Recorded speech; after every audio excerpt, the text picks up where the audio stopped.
Not 5:30 yet, but. Please rise for the Pledge of Allegiance. Pledge allegiance to the flag of the United States of America, to the republic of which it stands, one nation, under God, indivisible, with liberty and justice for all.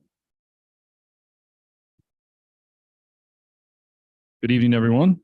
Welcome. We'll call to order the Select Board meeting for April 12th, 2023. There's no changes to the agenda that I'm aware of. Yes?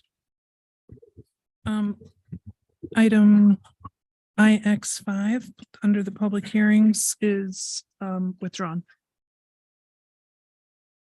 Okay, number 5 in public hearings has been withdrawn. That is the all alcohol beverage license for the White Elephant Hotel residents. So if you're here for that or paying attention to that, that has been withdrawn. Thank you, Erica. Announcements? This meeting is being video and audio recorded. There's no select board meeting next week.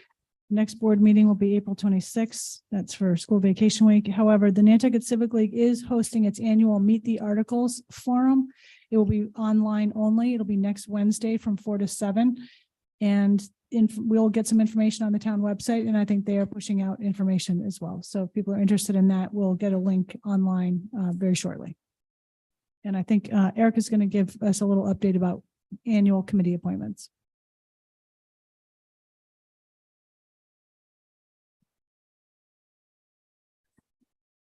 My apologies for not having this in your packet. This is just your annual committee appointments timeline. Today, we are reviewing the list of the openings. Tomorrow, we will be sending out notices to all the incumbents that their seats are up. We'll be advertising the openings in the newspaper for 4 weeks. It'll also be on your select board agendas. I changed this up a little bit this year. We're going to have one deadline for all the committees, which is May 12th at noon. On May 19th, we're going to put I'm sorry. Okay, so I have screwed this up. May 12th is not supposed to be there. I got to take that out. May 19th is going to be the deadline for all the different committees that have openings. May 24th, we'll have all applicants come in and review their applications. And then on June 7th, we're going to have half of them come in to, May 24th is when we just read the names and the applications are in the packet for the public to see.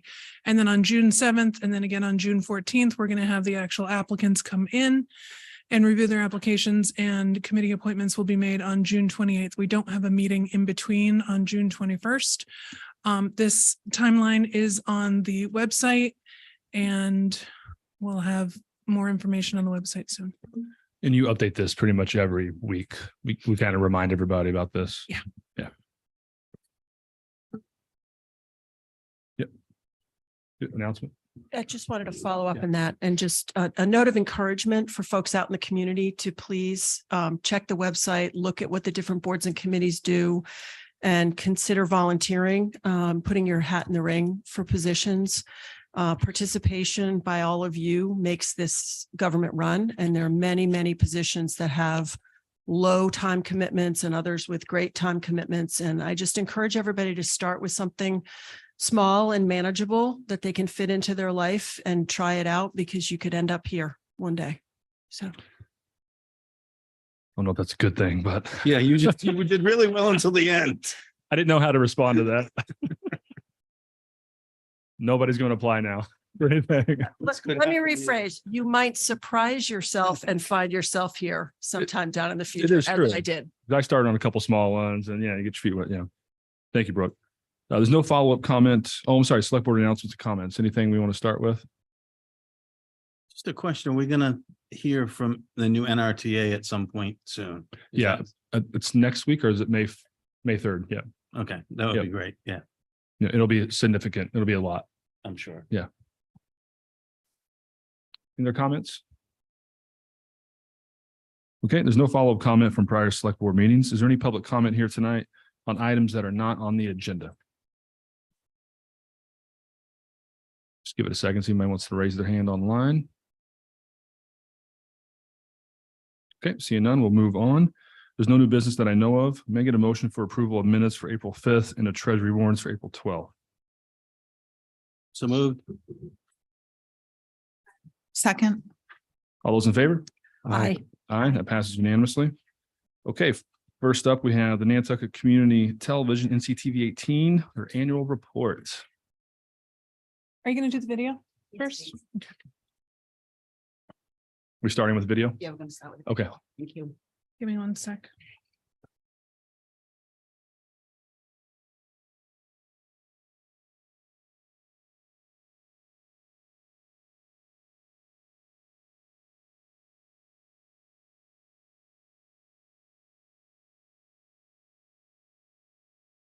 Keep this dragging sometimes.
And we have a presentation as well, which there's 17 pages, but we're gonna go through it pretty quick. I know you guys are busy. Sorry. Give me 1 second. You state your name for the record Oh. when you get started. Okay, I'm Lisa Guerra, the Executive Director of Nantucket Community Television. Sorry, I'm looking over Okay. everybody's heads as I'm using There it is. the Yeah. stuff. So So does this work? well done. What is it, Charles? Control L? Well, it's open in Acrobat. I don't think this works. That was it. It should. Okay, so thank you for inviting NCTV back. The last time we were here was before COVID, so it's nice to be back to see everybody again. There's been a few changes within NCTV, and one of the changes last year, we updated our mission statement, which is right here on the screen. We'll go to the. Okay, so our staff, we have increased our staff a little bit, and we are still looking for staff, but like everybody else on island, we struggling for housing. So we're trying to create remote positions or remote editors and remote directors for 2023 onwards. And our board of directors also increased. Last year, we had 9 board members, and we increased to 12 with the approval of the select board last year.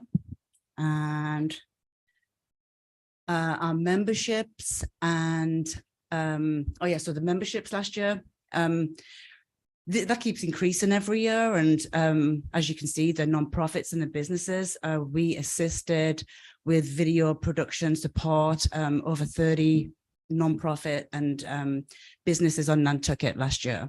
And we keep increasing that each year as well. And then also the awards, we won 2 Telly Awards last year, as you can see there, which totals NCTV's awards for 12 over the last 5 or 6 years. We do have another couple of submissions for this year too. Our original programming, our profiles, which is our original programming, which is hosted by Charlie Walters. Since inception, we've had 51 of those episodes premiered. And with the Grey Lady, we've done 2. And Nantucket Life, which is our new original programming, we've actually premiered 12 of those episodes. Member programming, Frank and Mary, up to now, we've premiered 56 of those. And Bobbing Around Town, we're at 14 episodes. Our educational program, we have a new instructor this year, which is Mark Carapeza, who's doing an amazing job with our students. He works part-time for NCTV and also for the new school. He has taken our Teen View and Whale of Media program in a new direction, actually just Whale of Media going in a new direction this year. And we will have a variety show at the end of the year, which is going to be really awesome for the students. And there's over 100 students involved in all of these classes. As you see, our 2023 budget, that had increased from our Comcast contract with a 5% instead of the 3%. So that's really been helpful for us. Our signature events, we have the Lunar Fest event, which is on May 27th. We have the Nantucket Shorts Festival, which is in October. And last year we premiered the Island Cup, which we are also going to be submitting to film festivals as well. This year, we also have a business after hours with the Chamber tomorrow night at NCTV, which we invite everybody to come along to. The Island Cup is going to premiere again on the 15th at the Dreamland. We've had a couple of previews and this is another one. So if anybody hadn't had a chance to watch this yet, we should totally take a chance to watch it. May 27th is the Lunar Fest and October 8th again is the Nantucket Shorts Festival. And I'm going to hand the rest of this over to Charles, who is our Government Services Manager, which you've already met, but he hasn't presented himself to the board yet. So. Thank you, Executive Director Getter, Chair Bridges, staff, and Select Board. It's my first time actually speaking to you, even though you've seen me monkeying around, climbing under the table and fixing the wires behind the scenes. I drove out here from Oregon 10 months ago and did not expect such an amazing community, I have to say. I've worked at half a dozen stations up and down the West Coast, and as I can detail, the level of engagement that you have with your government's video and the feedback you get is amazing. I worked in counties with 5 to 10 times the population that have a fraction of the engagement that you all have with your planning boards, much less with the select board. So it's really a tribute to the folks on this island and how much they care about what you all do. Just to talk about equipment for a sec, that's our studio. You might have seen our studio live in action. We had a live election night with Charlie Walters. Dr. McNabb, of course, was interviewed as the winner of that special election. And we'll be doing another live election night coming up just over a month from now at the end of May. And we have, other television shows such as Profiles and Frank and Mary in Nantucket that are produced out of that studio. And anybody who wants to become a member of NCTV, you can have your own show right there in that studio. Something that's not pictured there that I should mention is we also have, as of this week, a new podcast studio upstairs. This is in the basement of our facility over in Bayberry. And the podcast studio is free of charge. So you don't have to pay hundreds of dollars like some podcast studios. You can come in and make your own podcast, up to 4 folks participating. We already have sports and current events podcast with Chris Morris and Scott that are already airing. You can catch them on Apple Podcasts, Spotify, wherever you find your podcast. And that's one more way we're enabling and empowering our producers to reach out and make their voice heard. Live programming, I won't bore you with the details. I think the arrow says it all. I've really made it a point to make sure we get up-to-date coverage of the Massachusetts state legislature. That isn't something that is on television before, and now we're covering that. And Whaler Sports, we make sure to treat both the boys and girls teams equally, but we've covered, over 36 live sporting events. Unfortunately for the hockey team, some of those games happen on Wednesday night, so Select Board preempted those live broadcasts. But as I'll mention in a minute, we're going to have, hopefully, a live HD channel that's going to solve that problem in a very beneficial way. Government coverage, as I mentioned, I think the big number that stood out for me there, 100,000 unique views, and that's on your YouTube channel, not just ours. I mean, one thing to have the number of hours of coverage watched. One person can produce a lot of hours if they're watching all your meetings, but to think how many people have to watch that many hours of meetings, it's pretty astounding. It's basically, if you thought of every person who lived on the island, they would have had to watch about 4 or 5 hours of meetings to get there. Think about that. I don't know. I enjoy these meetings, but most normal people, I'm surprised they can get through that much content. Equipment upgrades. So some of that equipment has been installed as of this week. You can see the lower thirds that are there on your screen. We have a new TriCaster switching system that enables us to have basically C-SPAN style graphics. You see my name up there, but more importantly, we're going to have agenda item information. If you look at the last planning board meeting that they happen to have once in a blue moon in person here on Monday, you can see we had detailed information about the actual agenda items that people are talking about. And, you know, for those of us that are in the know, we know they're talking about their brotherhoods, permits, or whatever it is. But for the casual viewer, it's nice to be able to, you know, clue them in about, you know, what's going on in that agenda. And so that's, I think, a real key feature that we've added. Real soon, we're going to be improving the sound system I'm using right now. We've got a replacement audio board that's going to be, we're going to have a professional sound engineer install along with that DBX system. Not to bore you with the details, but that DBX system is going to enable us to have a feedback cancellation feature that will allow us to increase the volume, especially up front, where we've had to turn the reinforcement way down to keep the mics from feeding back. We're going to make it so that folks who are harder of hearing sometimes, who want to sit up front or, you know, on one of your committees, will be able to hear themselves much more effectively that way. So we're looking forward to that. Something else I should mention about the equipment while I'm at it. We've had, let's just say, a complicated relationship with Comcast and getting our equipment moved. It's currently in a closet behind the auditorium at the high school. We want to co-locate that equipment on site at our office and upgrade our transmitter at the same time. We have a failing analog transmitter. That's why the terrestrial TV channel looks a little snowy and less optimal than it should. We're going to be upgrading that from analog to digital transmission. And the one thing I wrote notes for, because this is before my time here, we're 3 years into a 10-year franchise agreement. The town is, that is, with Comcast. And part of that is to improve our services by adding an HD channel. That HD channel is supposed to be online as of last month. So Comcast is a little behind, but I can report just yesterday, we got an agreement with the Comcast representative. It's going to cost about $10,000, but we're going to be able to get that equipment move and digital transmitter installation done in the next few weeks. And so we'll have both the standard F channel you're watching now, it'll look a lot better. And we're also going to have an HD channel, which is so dramatically going to improve our ability to serve viewers by having a live Whaler sporting event at the same time as we have a select board meeting. I'm really looking forward to that personally. Does my clicker stop working here? Next slide, please, Erica. Thank you. One more thing I started doing at the beginning of the year is government video chapters. Essentially, just like we're adding graphics to identify agenda items for folks watching after the fact. Pretty much the morning after this meeting, I sit down and go through and match your agenda items item by item with the YouTube video. So folks who aren't as familiar with how all this works as you or I are can jump into the agenda item that concerns them the most and go right to that time code in the video and watch that exact item.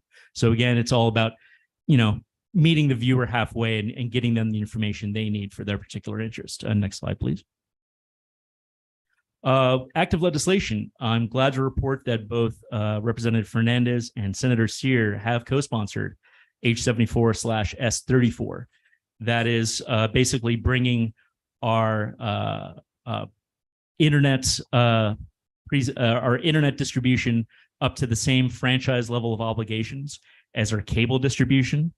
And to let you know about the breakdown in funding there, of that money, 40% goes to towns and counties, 40% goes to community access media centers, 20% stays with the state. So this is a real opportunity to make sure that just because folks are cord cutting, moving from cable to watching this online, the franchise agreements are because they're using public property to make a lot of money. Those cables are still strung all around your town. So you should be able to still get that same franchise funding through internet distribution as through cable distribution. So that bill, we have a majority of the state Senate having signed on to that already. And we have, at last count, 65 out of 160 in the House already signed on to that. So we have high hopes that's going to become before the Joint Telecom Committee pretty soon. And we might be knocking on your door and asking for a letter of support when the time comes. Because if, just like housing, if we can get communities across the Commonwealth really lined up and advocating for their interests, I think the folks in the State House will listen. Is that it? Yeah, community events. We have our annual town meeting. We're already having technical planning meetings with Erica and with Karen and with the contractors from Off Island. And we're looking forward to giving you the best annual town meeting coverage you've ever seen. We're also going to be carrying the 8th grade promotion ceremony live. We have lacrosse season, at least the television season, starting in about 13 days with our first boys game, I believe, and then girls game 2 days later. And we're going to be doing live election coverage. And as I think I heard somebody mention earlier before the meeting, we're going to be working with the Nantucket Civic League, and they're going to be doing exploratory videos about the warrant articles. And they're also going to be talking to all the candidates for select board and land bank as well. I think that covers it. Are there any questions for myself or Lisa? We love to answer. I just have some comments. So my first couple of years on the select board, I sat on as the board select board rep on NCTV 18. I just want everybody to understand all these things that you just listed have been we've been trying. Lisa, you and your staff have been trying for like 6, 7, 8 years, trying to get some of these things done. And the thing that excites me the most is to get the funding for the digital streaming. Have you done estimates on that? That could maybe double your revenue or triple. Yeah, I don't know how you would know, but it's got to double your revenue. That's pretty exciting. Yeah, very exciting. Yeah. There's a lot of states that have already adopted it, so I think it's only a matter of time. Mm-hmm. So yeah, excellent job. I think it's good that you do these annual reports. People don't know everything that you do, right? I mean, even just for the government side of things, let alone everything else for the community. Yeah. So well done.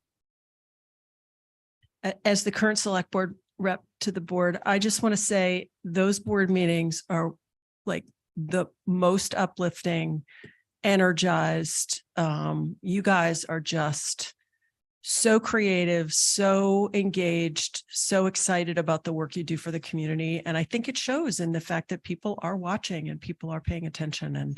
And I just want to say, I really appreciate as well, just how you've innovated and created and doing some really unique stuff here. Thank you. Thank you. And Lisa, back when I was the rep, she used to always put candy and cookies and all that stuff out for board meetings. Oh man. It's good. Anything else, Matt? No, explains why you attended. Yeah. Stayed on for a while. Thank you. Thank you very much.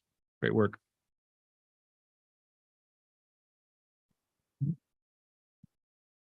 Okay, on to our public hearings tonight. Amy, are you going to join us? We'll open the first public hearing to consider application for multiple amendments for seasonal all alcohol beverage restaurant license for LLC DBA Bar Yoshi. Great. I'm going to recuse on this one. I like to say that was a very nice presentation by NCTV. I enjoyed that very much and learned something. Yeah. It was great. And we could not have gotten through the pandemic without them. They were just amazing. So thank you to them. Yes, so our first public hearing is with Bar Yoshi, multiple amendments. First, just to clarify something here, we did advertise it as multiple amendments because we need to do some administrative cleanup with their license and resubmit some items that were already approved by the select board that I included here, some change of beneficial interest and corporate name change and changing to all alcohol. We had pre-approved that last year, I believe it was. And so the only thing we're going to be voting on tonight is their alteration of premise. I just wanted to explain why we have that information there.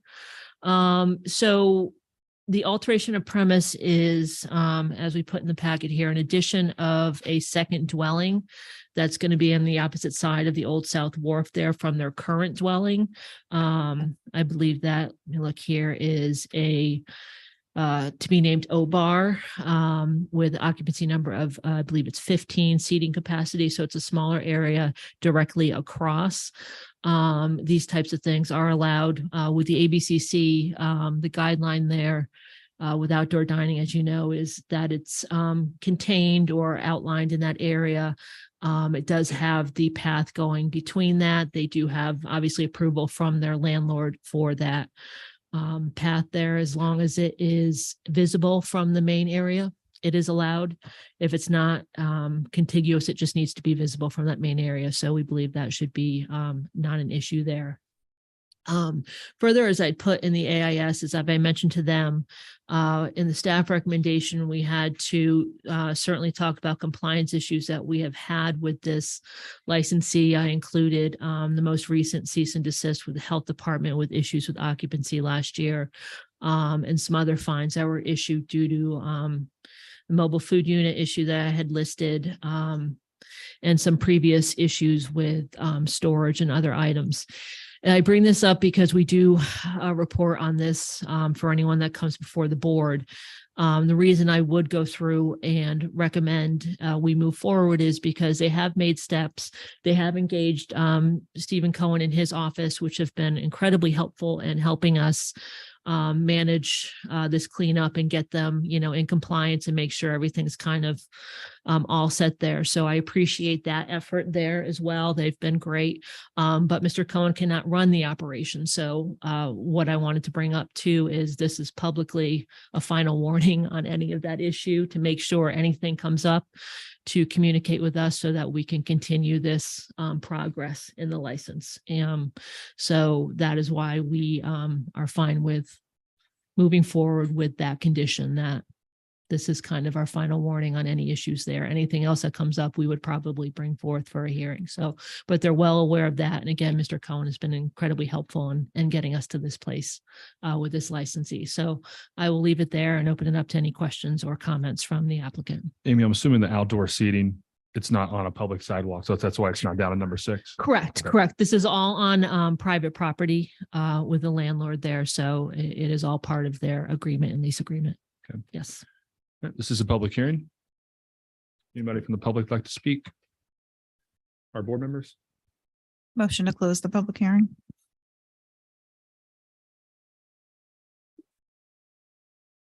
You can second for discussion. Second. Okay, is there any discussion on closing the public hearing? I'd love to just ask a question before we close the public hearing. That's okay. Sure. You want to pull back the motion? or- Yeah, I'll just hold. Okay, we'll hold. So I'm curious about the wisdom of Mhm. someone who's at final warning, getting to expand their premise. I just Absolutely. want perhaps a little more explanation. So what I mean by that is not that there's any outstanding issues, but there's been a history of between the health department and other departments of going back and forth with this licensee with, nothing serious as over serving or anything of that sort of violation of a license, but enough issues with inspectors and other things that I felt it necessary both with the health department and ourselves to bring that up, put it on record that we have had struggles in the past and challenges, and we want to make sure we move forward with this understanding so that I don't have to continue doing warnings back and forth. So if there's any other serious, I don't believe there will be, but I can't keep continuing to, on anyone, not just this instance, keeping it to ourselves and just dealing with it When anything comes up, we're just going to bring it up, put it on record. So if we have that issue moving forward, we can move to a hearing if we needed to. Okay, Yeah. so I- I'd love to hear from the applicant or their representative that they hear that Yeah. and they know it. And also if you can help me as a new board member, what Mhm. that looks like in terms of if we're having a one strike rule here, what does that look like? So, Go ahead, Amy. no, you go. Uh, Go right sure. ahead. Brooke, I think that that is an excellent opportunity for me to give you just a short background on what Amy's talking about, because I don't want there to be misunderstanding with you or with the public in the sense that my client was not following Board of Health rules in some kind of public health and safety matter, which is not the case. I don't know how familiar you are with it, but there are occupancy rules under the building code, and then there are separate occupancy rules under the Board of Health based on your bathroom count. And there was a discrepancy as to whether or not the bathroom that's across the street from slip 14 was counted towards this unit or not. And so the Board of Health issued a citation and had us come in and we clarified that. So it is now resolved that the number of seats and the number of bathroom count available is resolved. I'm pleased to say that there is now excess space because we have a brand new ADA compliant bathroom going in at O-Bar. So they're actually under the allowed area. So the compliance comes from adding plumbing, not from failing to do something bad that they just need to stop doing. In other words, there was no bad action that they need to stop. It was just getting the plumbing count to match the occupancy count. So, and my client is also making arrangements to have additional dry storage so that they have more space to keep things neat and clean and organized. And I think that what you'll see at this, we've already cleared with the Board of Health the rules for transporting food across the Shell path. We've got arrangements in place so that alcohol is stored at both locations so that there's no back and forth with bottles and cans, that the food goes back and forth, but the alcohol has locked storage at both locations. So I don't think that there will be any behaviors that need to be stopped, but from a regulatory point of view, I would characterize it more as a code compliance issues that are now resolved. So I hope that answers your question. And then as to the process of if there's a violation, what happens next? Well, it depends. If it was serious violation, if we felt there was something with the liquor license, then we would go to a hearing with the select board. So it wouldn't just be a warning. And if it was Board of Health, then they certainly would handle that amongst themselves. So it's just more of getting on the record, not just with this licensee for most. It just because there's just so much right now. We want to make sure that's on the record should we need to move forward. Okay, Yep. great. Thanks. I'm satisfied with that. Thank you. Thanks. I'll remake that motion to Sure. close the public hearing. Second again. Okay, all those in favor? Aye. All right, that passes 4-0. Motion to approve. I'll second that. Any discussion? Okay, all those in favor? Aye. Aye. Aye. That passes 4-0. Thank you. Okay, we'll open the public hearing to consider an application for alteration of premises of an annual alcohol beverage restaurant license for what does it say, DBA Greydon House. Green I'm going to light. try to Thank say you. that. I'll mess it up. Yeah, I will too. So this hearing and the subsequent hearing that's going to come after this, in regards to the Greydon House, what's happening here is really a separation. So in this application, we're looking for an alteration of premise of what is currently DBA the Greydon House, but will subsequently be known as Mare, which it is now, which is the restaurant portion. Since its inception in, I believe, was it 2016 or 2015, it's been one license that included the hotel, but generally it was just the restaurant. So now the hotel operators are looking to separate them, again, similar to like Jared Coffin House and Tap Room are now. So they will remove this application specifically, will remove the hotel rooms and any public areas of the hotel operations from this current liquor license, only remaining the restaurant, the patio, and the liquor storage for the restaurant specifically. And it'll be changing the DBA to the restaurant's name via Mare, I believe, and that's correct how to say that. So, and that will be it. And the next hearing will be regarding the hotel license. Any questions? This is a public hearing. Any questions from the public? Board? You have questions, Brooke? No. Before she closes the public hearing? Motion to close the public hearing. Second. All those in favor? Aye. Okay, is there a motion? Motion to approve. Second. All those in favor? Aye. Aye. That motion passes unanimously. Thank you. Next up, we'll open a public hearing and consider an application for a new common victualler with annual all alcohol beverage hotel license for Faros 17 Broad LLC DBA Greydon House, Great, thank you. or a different LLC. Correct. So that's what it would have to be, different LLC for a separate liquor license. So this will be a new liquor license application. Faros 17 Broad LLC is actually the original LLC that was in ownership of this license. And then they came off it when they had a new operator come in for the restaurant and then the current operator. So Faros 17 Broad is the owner and operator of the hotel. They will now be having a new in-holder or hotel liquor license for service in the rooms as well. And will be operating as taking the DBA for Greydon House Hotel. And it'll be separate, again, separate storage from the restaurant and separate operations. So it'll be separate from all of those as well. So it'll include just the hotel rooms in this operation. If there's any questions. It's a public hearing. Any comments? Public, board? Motion? Motion to close the public hearing. Second. All those in favor? Aye. Aye. Aye. That motion passes. Motion to approve. Second. All those in favor? Aye. Aye. Aye. That motion carries unanimously. Thank you.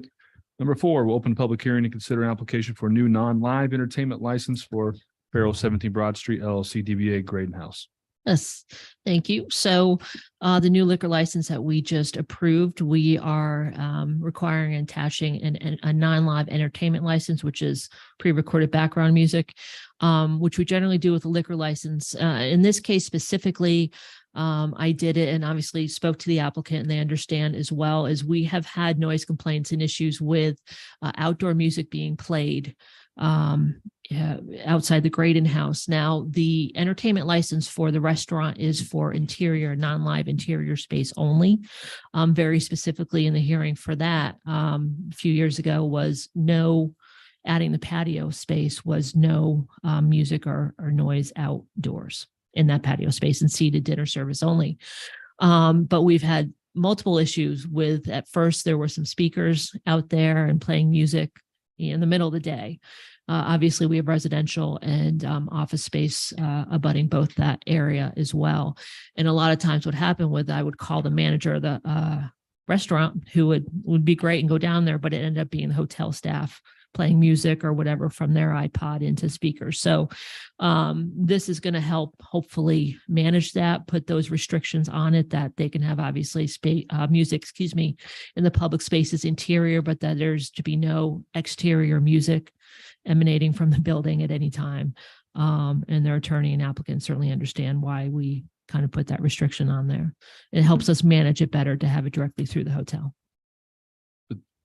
There's no change, right? No, there's no change. Yeah. You know, I just was explaining kind of what we were thinking too, and why we're putting that, and making sure that restriction was, again, publicly made to hopefully curb that problem in the future. That wasn't last year or the year It's been- before. it's- In the beginning, wasn't it? In the beginning, but it's gone on. And a lot of times what happens is the restaurant manager, liquor license manager is managing the restaurant and told his staff and everything else, but then the hotel staff is doing what they're doing. Yep. Not bad intentions, but sometimes the front desk or whatever, and they throw it on their iPod or their iPad and had speakers. So it just was something that we wanted to make sure, because we do have a lot of businesses and residents abutting that.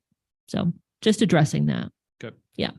And just a quick comment. I think it's smart to address it and to make it public and to talk about it, because you can't treat businesses like this that are abutting residential districts the same as you can businesses that are, 2 Right. blocks away. And I think that, there has to be common sense so that everyone is treated fairly. And I think it's great that you're doing that and telling us you're doing that. And it's really, it's helpful. Right. Thanks. Yeah. Hopefully this will just help us manage it better. Yeah. Any comments from the public? This is a public hearing. I'm sorry, my name's Leslie Delaney Hawkins. I'm the attorney for the applicant. I'm here remotely. I just want to weigh in and say, my background is in government. I was with the licensing board in Boston for the last 5 years, and I cannot say enough good things about Amy and the fact that she's come and done my job for me today. So I just want to say what a pleasure it has been to work with her in my first foray into Nantucket, and this board is incredibly lucky to have someone this capable. Well, thank you. I'm going to be bending her ear once in a while since she was on the Boston licensing board. So we'll be talking again. Anytime. Thank you, Leslie. Any comments from the public or the board? Okay. Motion to close the public hearing. Second. All those in favor? Aye. Aye, that motion carries. Motion to approve. Second. All those in favor? Aye. Aye, that carries unanimously. Thank you. Okay, on to number 6, going over to all the sidewalks. This has 4, 5, 6, 7. Yeah. Open a public hearing to consider applications for alteration of premises and sidewalk seating permit applications for the following downtown Florida restaurants. I think, Amy, you'll probably go through, you're gonna go through Yeah. each one of these one at a time. If I can set up kind of, Review and then, right. yeah, okay. So a couple things, as we discussed, I believe it was last month, just continuation of the program, the conditions we had set forth previously and the fees, which the board voted on. And then, as I mentioned, we would have to then go forth and do alteration on some of these licenses to permanently add it to their liquor license. And then approve, annually the agreement with the town for use of public space. Couple things, the state decided to wait to the very last day of the conditions that they had set forth in the pandemic and extend it one more year. So basically what that means is what we thought was expiring on April 1st, which was the allowance of municipalities to approve locally the extension of outdoor premises and to go alcohol. They extended it for one more year till April 1st, 2024. They'd done that after I think 5 minutes after I pushed send on these alterations. So, which is fine. We want to get these on their licenses and move forward.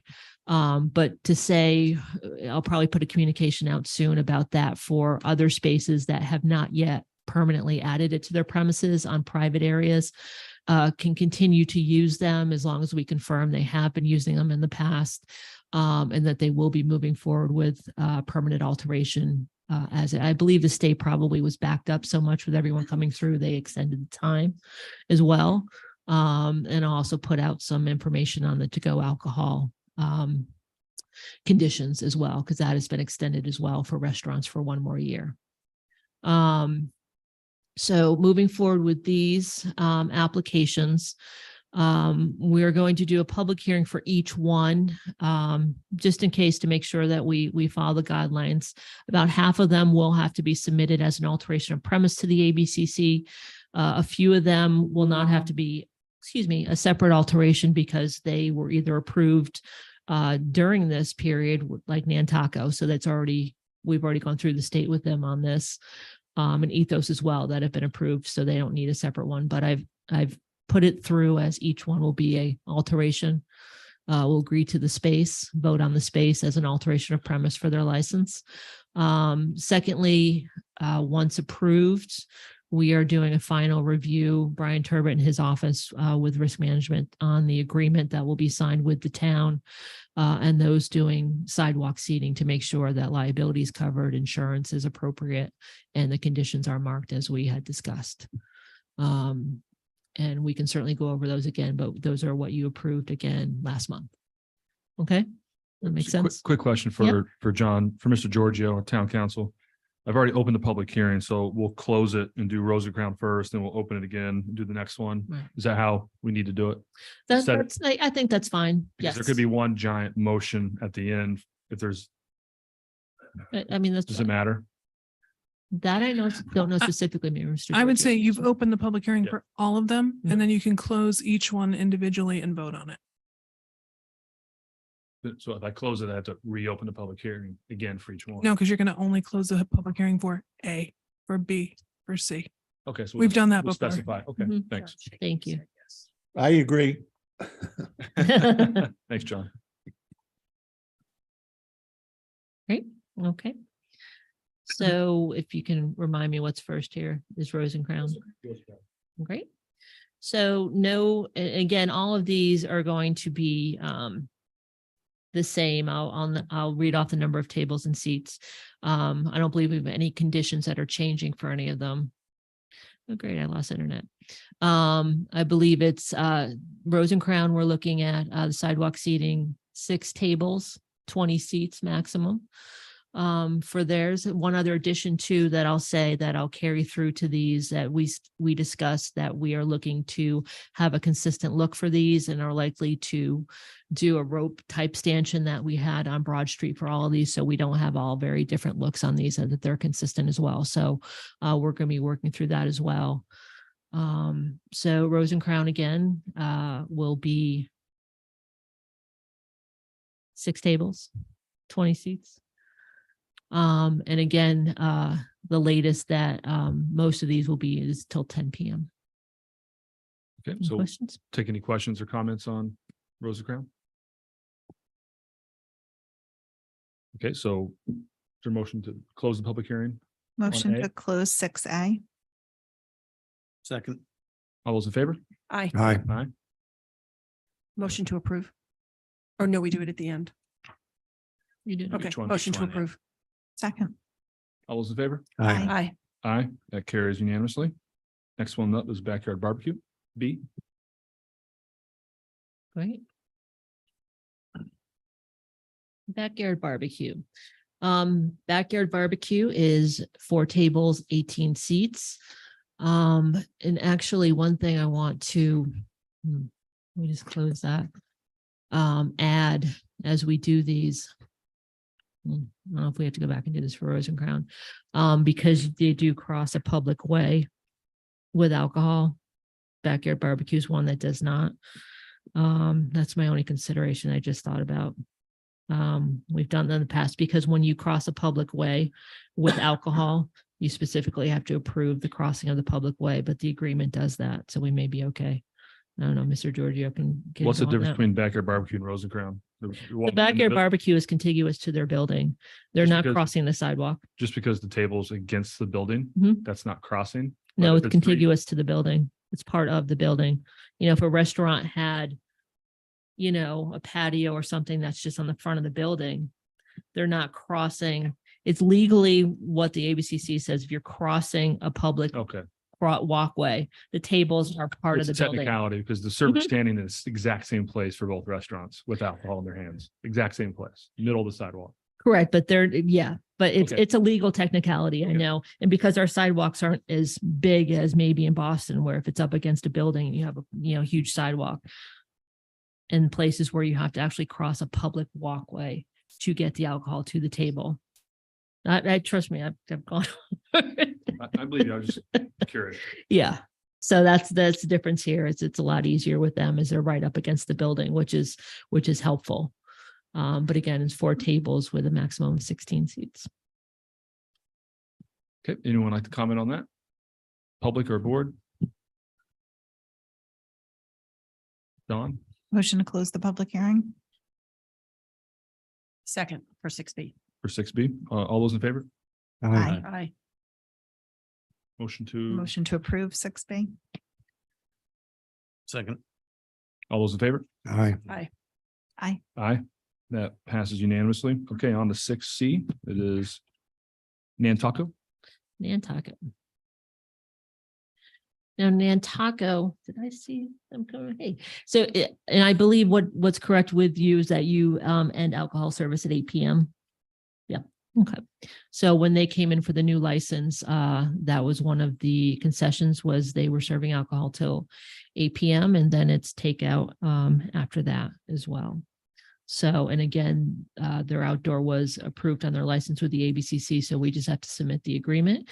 They have three tables for a total of 12 seats. And you do cross a walkway for that location.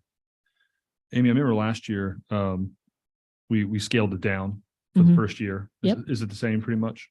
Yes, Or- it's the yeah. same. And, we worked through, and I believe, for indoor seating for this winter, as well, when the retail shop, closed down for the winter, worked through that process as well Okay. for them to have indoor seats, in the off season. I just remember a very long conversation about that. So nice Yes, that it's yes.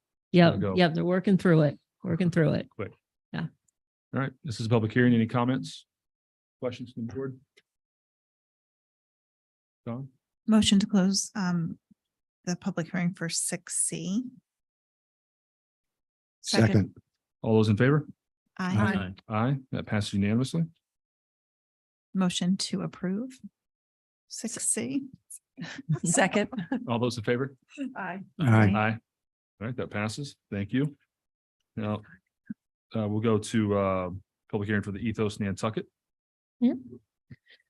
Ethos Nantucket is again on Broad Street, another new license we had this year. So it will be new operators, but the same setup for that location with a maximum of 4 tables or 16 seats outside crossing the sidewalk at 18 Broad Street. Okay, any questions or comments? There's a lot of room in that area. So I think it's Yeah, that's the best sidewalk. very easy. Yeah. For it.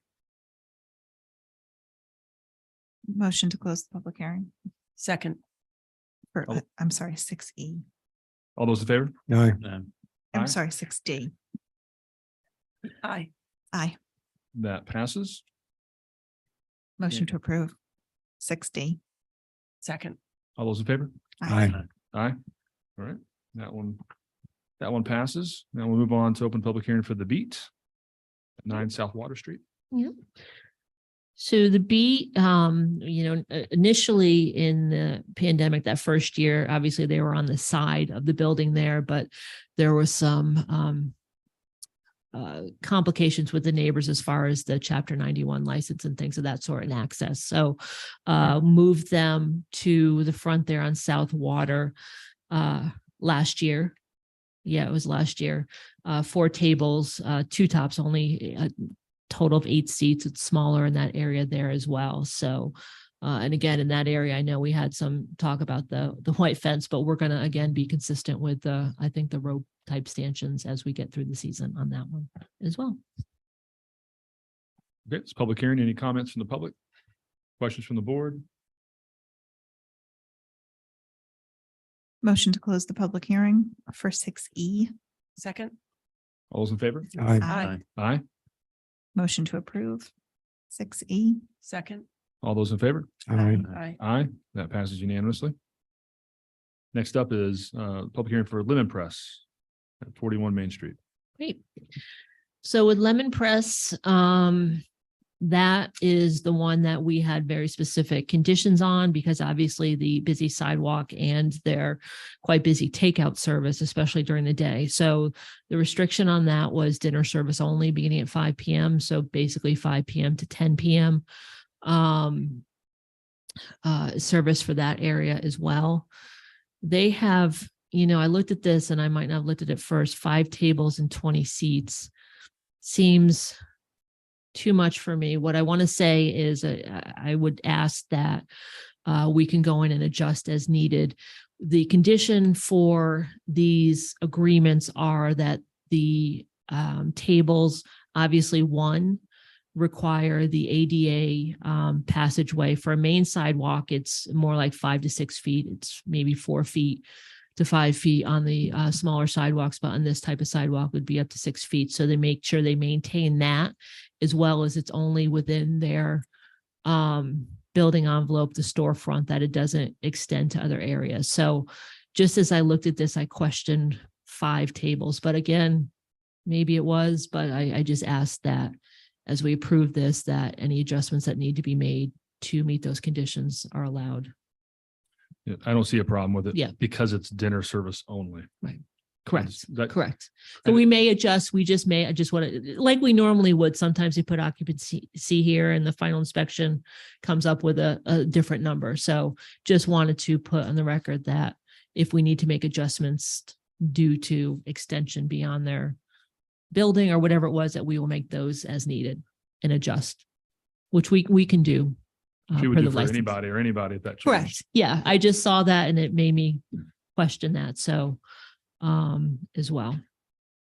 Yeah, that was one of the cases where we learned as we went. We had it at Right. lunch and then we went just dinner, and it seems to work out really well. Yeah. Yeah. Again, because they do have that daytime takeout service that becomes a line. So, yes. Okay, any questions on that? Comments from the public? Okay, Motion to close the public hearing for 6F. Second. all those in favor? Aye. Aye. Motion to approve 6F with the stipulation that can be adjusted for ADA compliance. Is that- Yes. Second. All those in favor? Aye. Aye. Aye. Aye. That passes unanimously. Moving on to open the public hearing for 1 Main Street, DBA The Club Car.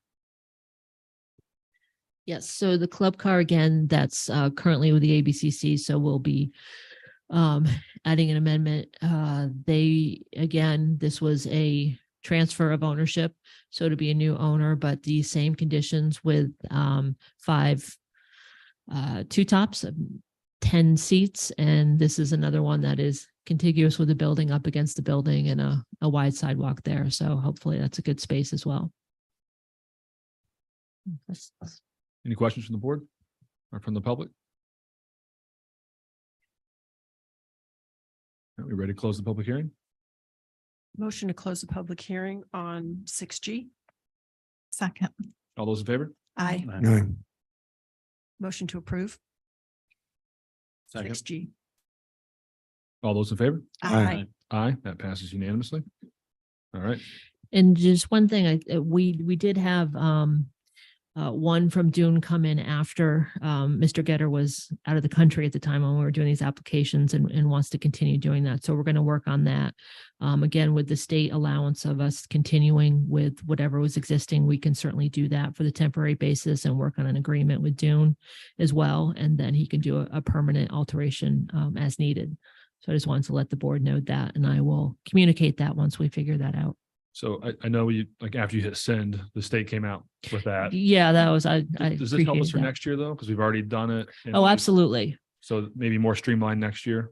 Yes, Because extended because we again. did it this year. Yes, no, absolutely. And there's been a huge backup with the state, and I think that that's going to be helpful. And they're trying to let them get up and running and stuff again too as well. So, and again, that extends to the to-go alcohol as well. So we'll review those terms as well, that can be done on restaurants. They can sell alcohol to go as long as it's sealed, and certain limits on that, and with food.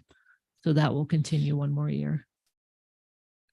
I just want to make the comment that I think it's important that we did this on a permanent basis for these folks, so they can invest in furniture and other stuff, Correct. knowing that they have this. Correct. And yes, and as we mentioned, I mentioned to them not to invest too much yet till we all, come to the agreement as to what looks consistent, and we'll move forward with that. And again, come back to the board on an annual basis during renewal for the agreements, so you can deal with any issues that may come up. I mean, the same gratitude that you showed NCTV 18, I'll pass it back on to you, because you did a lot of work in the 2 or 3 years over the pandemic, trying to figure this all out. And just talking to everybody who was from the restaurant side, they really, felt it was a collaborative,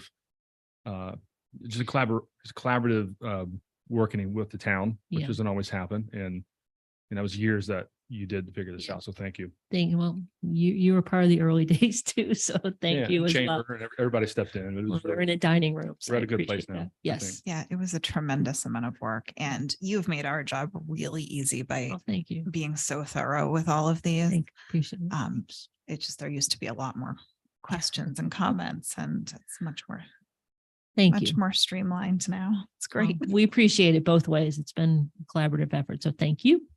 Thanks. Eric, I saw Brian Swain's hand up. I don't know if he had it up for Club Car. Brian, it passed, but Yeah. Well, Hi, and I agree with what everyone said about Amy. She's done a phenomenal job, not just for the town and the ABCC, but for all the lawyers out here too. So we're grateful for all her efforts as well. Question though, the lemon press, we also had a change of beneficial interest. I know we went through all the applications that related to alteration of premises. Just wanted to make sure that in addition to their alteration of premises, the beneficial interest was also approved. Yeah, they do have that amendment, but I don't know that that needed the public hearing as well. Okay, just wanted to make sure that Yeah. it was bucketed in with their approval, just for the record, that's all. Yeah, their paperwork will be included with that as well. Great, thank you. Yep. Thanks, Brian. Thank you.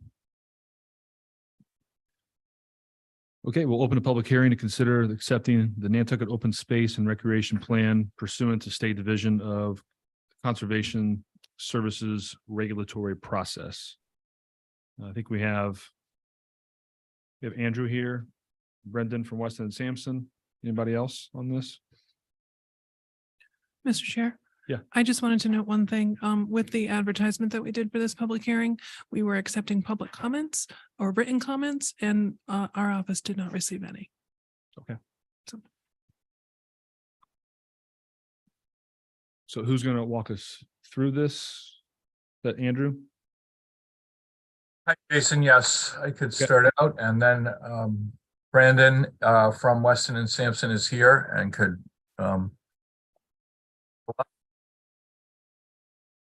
so we are happy to bring this open space plan to finality. This plan is a requirement of the state and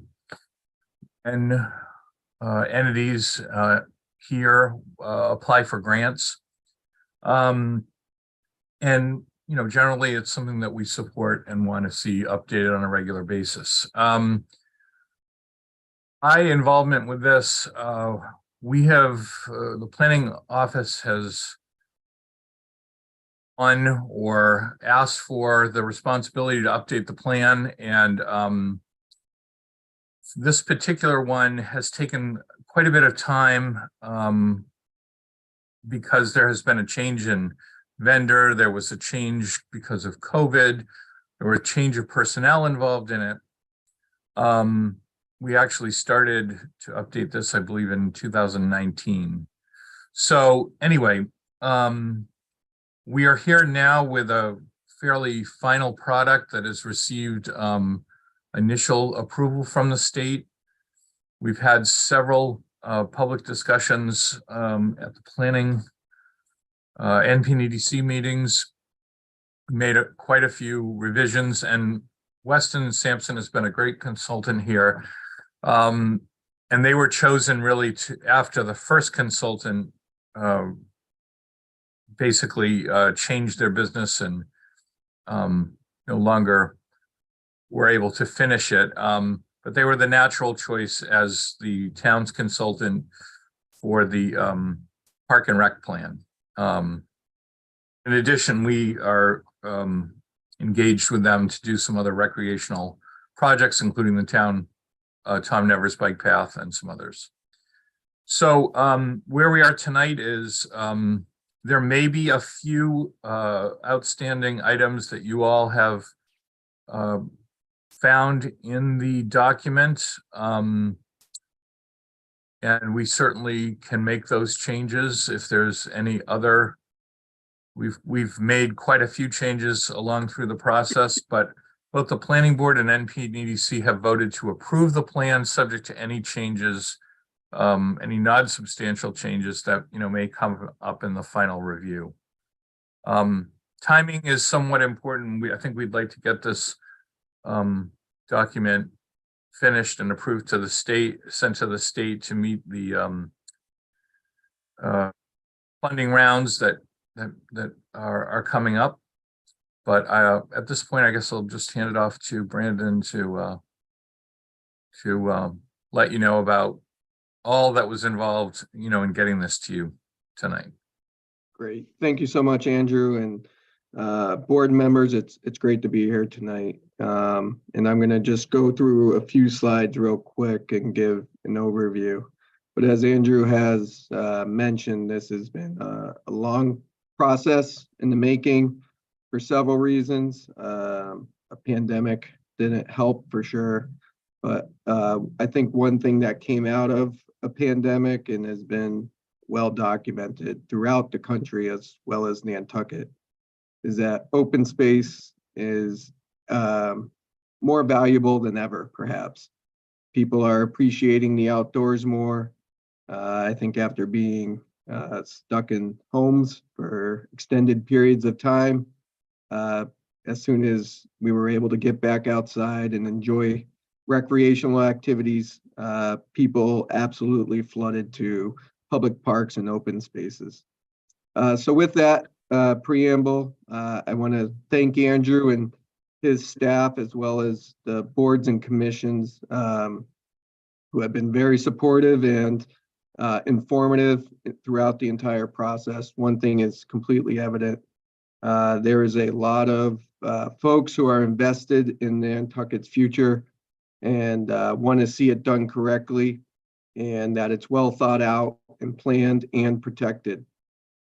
As Andrew mentioned, in order to receive certain funding from the state for open space and recreational activities, they do require an open space and rec plan to be updated formally every 7 years. But really the way to look at this is a live document.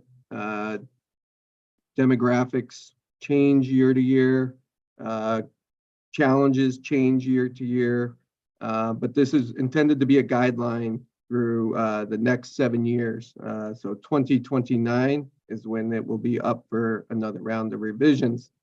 But again, it's intended to be a live document with a collection of data to date and it lays out a roadmap for you folks for future projects, funding, as well as protecting of your resources and really what is valuable to the community from an open space and recreational perspective. So let me share my screen if I could, just for a few minutes. And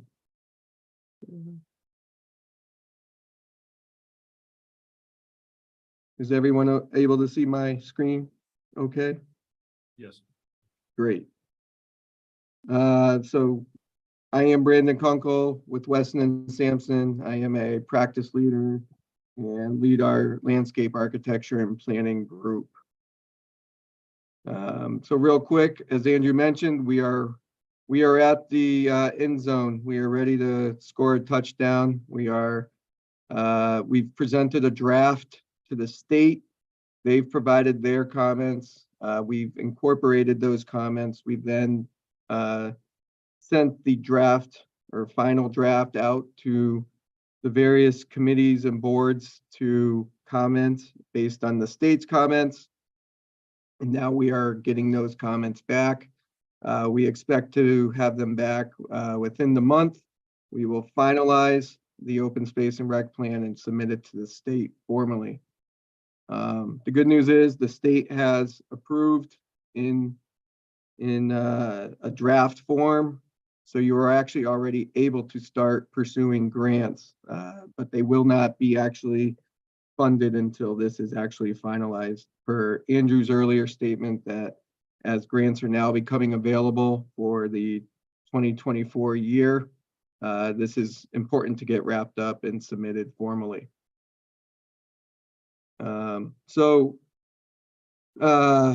We are waiting on feedback and comments to be received, and then we will implement those. And then ultimately, the final task will be to get letters of endorsement from a few boards or key people within the town of Nantucket to be submitted so that the state is aware that this is a well-endorsed plan throughout the town.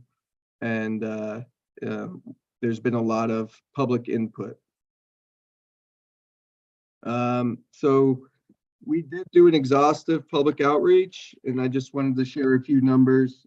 We did several meetings with various boards, public meetings, public comments throughout the process. We also did an online survey where we had 360 respondents. It was open for several months to capture a wide variety of folks, whether or not they are full-time residents, part-time residents. We wanted to make sure we caught the full breadth of folks who are truly invested in Nantucket's open space. As I mentioned just a few minutes ago, we're in the process of receiving final comments, and then we will incorporate those. I do want to point out a few key people that have been involved and provided comments. Jesse Bell from the Land Bank, Emily Moldens from the Nantucket Land Council, Diane O'Neill from the Nantucket Schools, Jeff Carlson from Natural Resources, Holly Backus from Preservation Planning, Mary Longacre from CMP and EDC, Libby Gibson, who has been phenomenal and great to work with, and then Mark Willett of the Water Department. Again, we're currently out in process for approval from the boards and commissions, and that's why we wanted to meet with you folks tonight. And then we are looking to receive letters of endorsement from the planning board, the town manager, and then the Central Massachusetts Regional Planning Commission. So, Brandon, yes, just sir. so you're clear, that Central Regional, that's not us. That would be. That's correct. That's Sorry absolutely. about it. Yep. Nope. I apologize for any confusion there, but thank you. So I thought I might just give a quick snapshot of the needs, and then we'll talk about some of the action items real quick. So I think part of the biggest challenges, and a lot of this will not be news to you folks, you're seeing an increase in year-round population, particularly since the pandemic.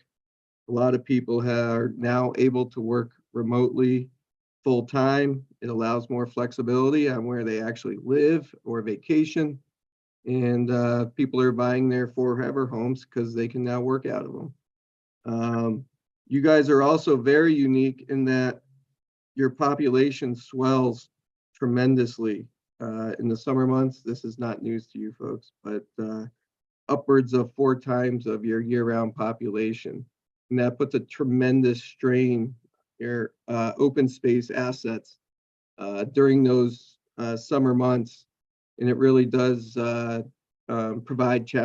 create challenges from whether or not it's a maintenance, a support level for the types of uses, the activities that are available, and just the amount of land that is available. While a lot of this is intuitive and sort of makes sense, it doesn't mean it's always easy to implement. But we did do an assessment of the population trends of Nantucket. You guys are showing an increase really in 2 major categories: children under the age of 18, as well as adults of 65 years or older. So these are the 2 biggest growth areas within your population. And really the activity uses are quite different. And so therefore it presents its own challenges. But some of the big key takeaways, there's a huge demand or a wanting of more walking and jogging and trail-based recreation, as well as support for some of the more active recreation activities for toddlers and teens related to physical fitness, team sports, and more of the active activities versus the passive activities such as walking or jogging for the older population. Some of the really good news is you guys do a tremendous job at supporting from an operation and maintenance perspective your resources now. 78% of the respondents or feedback have indicated that you folks do provide excellent recreation facilities, or they're in generally good shape. Some of the biggest, and again, a lot of this is intuitive, but You know, some of the biggest needs or wants are physical fitness, just general mental well-being, and being close to nature. Nantucket has a very unique nature landscape. A lot of it's protected. A lot of it is very specific to Nantucket, and that's one of your challenges. So as your population grows, how do we protect these critical assets? The top reasons to visit your recreational spaces are the proximity to homes and having access, and I'll speak to that in just a minute. Obviously, the scenery is second to none and amazing. And again, this goes to the unique wildlife and habitat of Nantucket. Some of your biggest challenges are just the amount of space that are available, whether or not it's through permitting or just programmed activities, and the time constraints associated with getting on the available properties or recreation resources. And therefore, it's the challenges of programming. 83.7% are prioritized for more senior programming.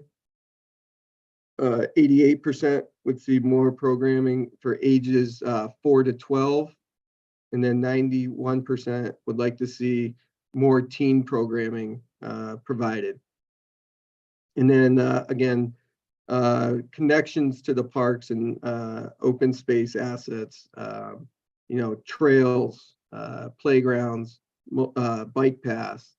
In the actual report, we get into much more detail, but some of the biggest challenges are actually just finding parking at these recreational spaces. And therefore, people want to be able to have alternative modes of transportation, whether or not it's walking or biking. So some of the action plans, and some of them will seem like they may contradict themselves, but they are, again, these are challenges that have to be considered as projects are brought forward or initiatives are looked to be implemented. But obviously, goal number one, protect your lands of public conservation and recreation interests and support the unique and essential wildlife habitat and ecosystem and water protection that really does define Nantucket. Provide and maintain a high quality level of inventory of parks and recreation areas. Again, this goes to your increase in population and the amount of inventory of parks that you have now. Particularly in the active recreation realm, I can, just because I'm familiar with it, you guys are quite short on active recreational spaces such as playing fields. It's really a challenge for the recreation department. Improving access to the open space and recreation areas. That would be, again, whether or not it's a bike trail, more parking, and then also protecting them while providing access. And then preserve the island's sense of place.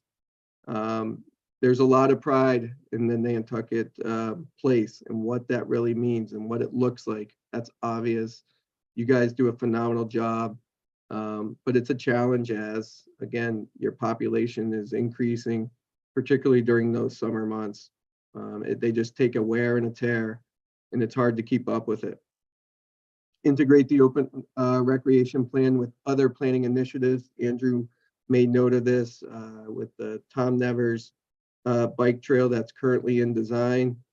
So as these larger initiatives continue to happen, it's always good to refer back if there's opportunities for open space and recreation.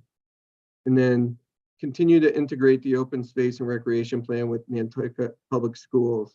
And they have their own challenges. We're aware of that. We've had several conversations related to their sports fields and providing them at a high level for the students and the teams. But again, and they have been very collaborative with the town in providing the fields when they are available. But it is a challenge, just finding the amount of time to support the activities that are desired throughout the community. So our next our next steps, and I'm almost done. Thank you for your patience. I really appreciate it. Again, just waiting on those letters. We'll wrap up any last minute comments and we will get this submitted to the state for final acceptance and approval. And with that, I will say thank you and answer any questions or comments that might be had. Thank you, Brandon. Any questions from the board or comments from the public? We'll do a couple here, then we'll go to online after this. Hi. Hi there. Thank you, Mr. Chairman. Emily Molden with the Nantucket Land Council. I just wanted to make a couple of comments regarding the finalization of the plan. I had submitted some questions and some suggestions to planning staff over the last few months, and I'm still actually talking to and working with some of planning staff on hopefully a few language changes that haven't actually been incorporated into the draft in your packet yet. So I just wanted to briefly raise them to your attention. They're really not particularly substantive, but they really just involve carrying forward some of one of the goals and objectives that specifically identified, continuing to encourage the use of conservation restrictions and some other land protection tools into the future, and carrying some of that language forward into this current plan update. And then also another one of the goals from the 2007 plan that specifically spoke to really focusing on protecting the access, use, and health of Nantucket's water resources. So again, something that is clearly part of the town and community's goals going forward. And just again, reflecting that into the update, having some of that language in the town's plan is helpful for the land council's work on an ongoing basis. And I think some of the other conservation groups as well. So I'm just still working with planning staff to see if we can make a couple of those incorporations, and then also just update some of the hard data that represents land protected by the Land Council over the years. So again, not particularly substantive. I just wanted to raise them since they haven't been reflected in the draft that you guys received. And then the only other comment I think I would just make going forward, I know that these plans are used for a variety of they serve different purposes. But I know they also incorporate an actual action plan. I think the last one had a 5-year action plan attached to it. This one, I believe, has a 7-year action plan. And I think for future updates, it might be helpful and maybe even more meaningful to incorporate some kind of an analysis of those actionable items and what actually took place since the plan was last updated. And it might just help to reflect back and sort of look ahead moving forward. So just a thought for future updates. Thank you. Thank you, Emily. Jill?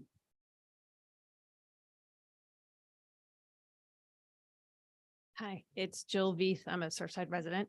And I just wanted to comment about the open spaces plan that in the, which was Brandon presented, and thank you, Brandon, that was helpful. In the survey, it had one of the highest goals on there was that people wanted more indoor athletic facilities. And in the 7-year action plan, I think 2.11 says that also is, part of the plan. And I just wanted to encourage you all to, if that's really the desire of the public, then I hope we can look at opportunities for more indoor athletic facilities, whether that's combined, whether that's separate, because we have a lot of facilities all over. I don't know how that would work, but I would hope that would be a big emphasis within the Parks and Rec plan, which is within the open spaces plan. Just as an example, the paddle courts, as Brandon mentioned, COVID had really exploded a lot of the recreation on the island. The paddle courts I think they only had 40 members 4 years ago. And we now have 527 members. We're having to expand the club, more courts, more pickle courts. But with that, that demand is throughout the winter as well on the pickle, and it would be great if we had some indoor courts.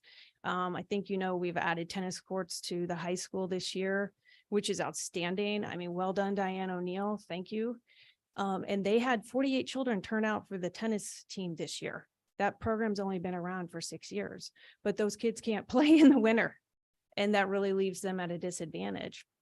I'd say the same thing for soccer and lacrosse and anybody that can use some indoor facility for practicing. That just doesn't exist. And I really hope that's something that you all will consider going forward and make that a priority, because it's clearly is a priority for the public. Thank you. Thank you, Jill. Could we go to Hillary online?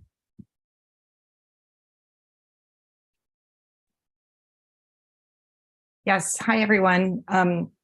Hillary Hedges Report. Thanks for taking my comments. So, as you know, I have a lot of interest in seeing more long-range planning happening on Nantucket, and I've been following planning activities and the open space plan. And I just think the board needs to be aware that when we think about planning, we always think about public process.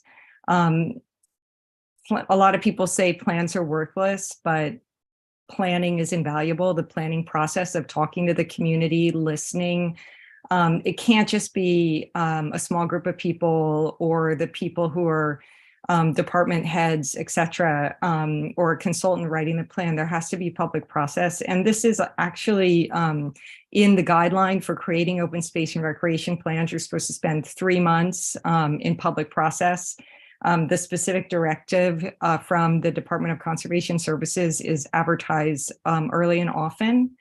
And this plan was written without any public meetings. So the plan actually says that there was a robust public process. There were multiple public meetings. And what is advertised in the plan is an online survey. There were no information sessions. There was the plan discussed in the past few months at public meetings, but there was not actually community engagement for this plan. There are other aspects of the plan. I mean, one of the grant areas for the Department of Conservation Resources is water protection. So as Ms. Molden said, if you don't have a lot about water and the soils in this plan, it's going to be harder to apply for grants for water protection. Stakeholder engagement. I can't speak as to who was interviewed and who wasn't, but I know at the planning meeting before last, Ms. Bell, who is the director of the largest open space group on Nantucket, made comments that she was really hoping to be involved in the next open space plan because she wasn't engaged in this one. And I think what we're seeing is that a lot of the information that was given to the consultants was collected in 2016. It's been 24 years since we've had an update to the open space plan. And no, I'm sorry, 16 years since we've had an update to the open space plan. And it was attempted a couple times and information was collected. But I have a copy of the conditional approval letter from the Commonwealth. And it's conditionally approved, but they specifically said that survey data from 2018 is not included. It's too old. And so then what was done was there were, if you look at, I think it's Appendix D, there are a lot of signatures of people that attended a workshop. And that was all for the recreation plan, the Parks and Recreation plan. It's a different plan. And I think that's misleading. So I just think that if the select board is going to have this plan presented to them and be asked to approve this plan, it's an opportunity for you to say, what is planning on Nantucket? What is planning supposed to look like? And I think it's supposed to be public workshops. I think they're supposed to be advertised. They're supposed to be open. There's supposed to be dialogue. There's a comment in this plan that says it's an outgrowth of the community outreach process. And that's just, there was not a community outreach process. It says there was a public forum hosted by the Open Space Committee to share findings and gather input. The Open Space Committee was disbanded and hasn't met since 2019. So I just think there's a lot that's misleading. The good news is that this conditional approval is good through December of 2029. So we have a lot of time to do the outreach and actually hear from people in the community more specifically what they want in terms of open space. And I think we might be surprised about some of the things that we wouldn't even think about that people, especially the environmental justice population, might have to say if we ask them. So we can go ahead and apply for grants. We won't get the money until this plan is up to snuff. But it really needs the public participation, and we really can't give the state a plan that says there was public participation when there wasn't. Thank you. Hillary? Any other comments tonight?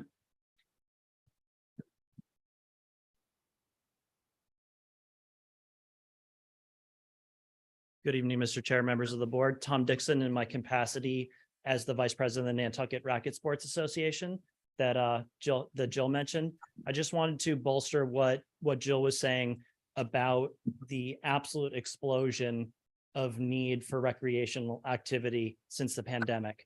We were a sleepy little club that has grown into 527 members with guest access. Of course, we are in public land with a public mission, and guest access will always be a part of our mission. And we have since gone from 4 platform tennis courts to 4 pickleball courts. We are currently undergoing an expansion with 4 more pickle courts, 3 synthetic tennis courts, and possibly 2 padel courts. So that members of the community will be able to use it. And I just wanted to bolster what Jill was saying, and some members of the public who are here to support furthering the recreation discussion for the needs that are currently we're seeing on the island. Thank you. Thank you, Tom.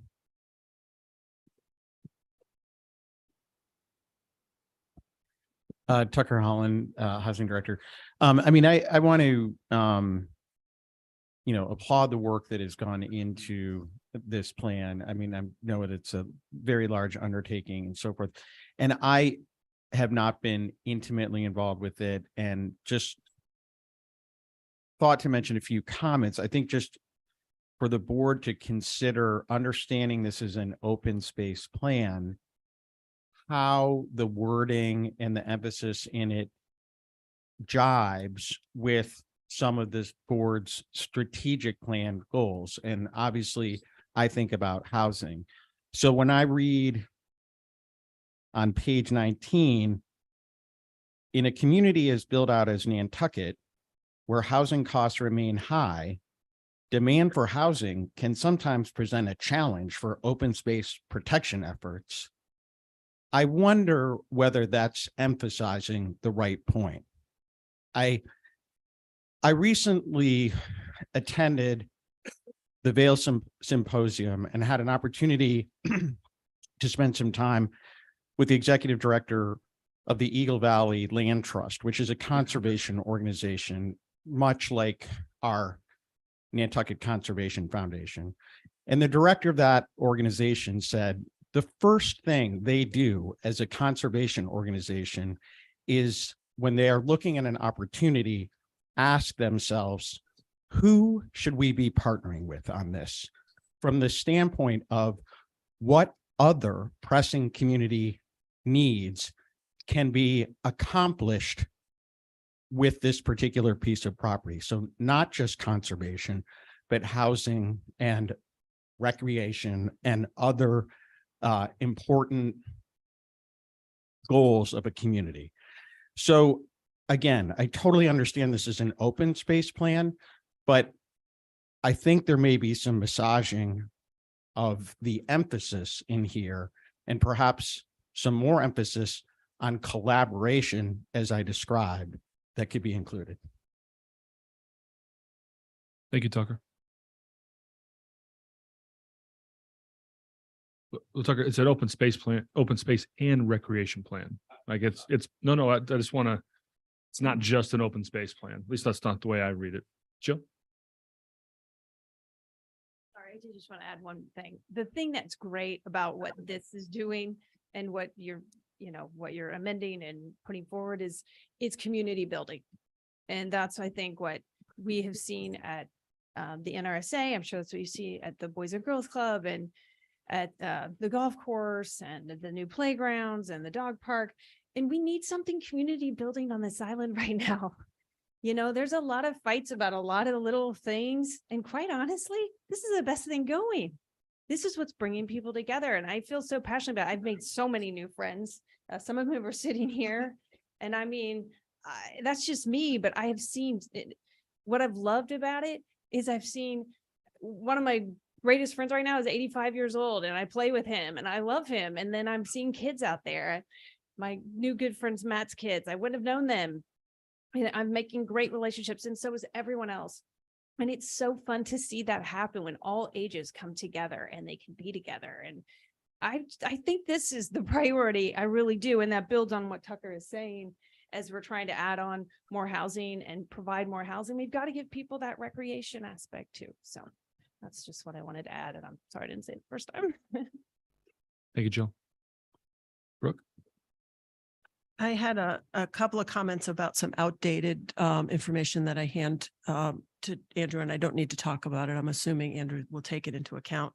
But the one thing I wanted to ask the consultant is, I didn't see anywhere in there. I know that the survey was done in both English and Spanish, and I'm wondering what do we have the number of respondents in Spanish and English, just as a reflection of how that effort reached our diverse community? I believe we do. I don't have the breakdown off top of my head, other than I know it was approximately 360 total respondents, but I can provide the breakdown between the two languages. So I would appreciate knowing that. And I think the other, I noted a goal, which was to make sure that there was multilingual outreach on existing resources. And I'm glad that's in there. I think it's really critical for us to recognize that this community is now highly diverse, speaking many languages, and that everybody has accessibility to all of these resources should be made available in languages that people speak, so they know the resources are out there for them. Thank you, Brooke. Any other comments from the board? Questions on this? Oh, go ahead. Yeah. Hi, everyone. My name is Kevin Korn. I'm here on behalf of the Sustainable Sport Foundation, which is a 501c3 that just started in officially in November, but it's unofficially been active since about 2009. And basically what we do is we're just focused on helping youth athletes get to that next level. Our purpose is simply stated as to empower youth athletes with skills for life, play, and their future. So I just kind of wanted to stand up here tonight to maybe represent the youth's voice. I'm on the Novadeer Sports Complex fields for many hours every week. I have been for many years. And obviously the way they talk is entirely different than the way everyone in here talks in this room. But it's just, I say that because, you know, when I mentioned the idea of an indoor sports complex to some of the kids on, I have two preteen boys. One who's 10 years old, and I mentioned it to them. How would you guys feel about an indoor sports complex on the island? And just, dude, wow, like that would be amazing. Oh my God, I'd be there every single day. Are you serious? Like, it's unbelievable to see the passion. So there was times in that presentation where I like almost wanted to clap. But I guess I stand up here and just, everyone has made very good points all around. And I'm not trying to knock a process that's in the final stages. That is the last thing that I want to do. And it's one of the reasons why I almost didn't get up here. But I never received that survey. I know other people who are out of the fields in soccer and lacrosse who didn't receive that survey. And I know we would all love to just contribute. It doesn't have to happen, but we would just love to contribute and share what the youth, the next generation of Nantucketers wants. And then the last thing I'll just say is I came here in 2009. I married a Nantucket native. I grew up in a very competitive sports world in New Jersey.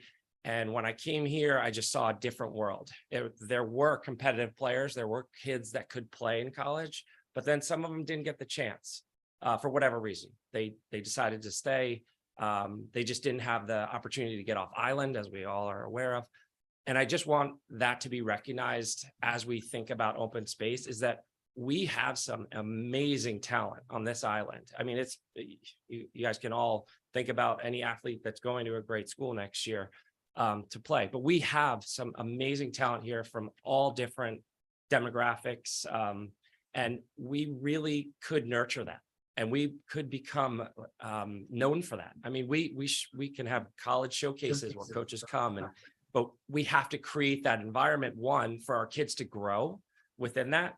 So I guess maybe one of the things I would just bring up quickly is like, when we plan these open spaces, can we consider that? Maybe we factor in the stadium seating.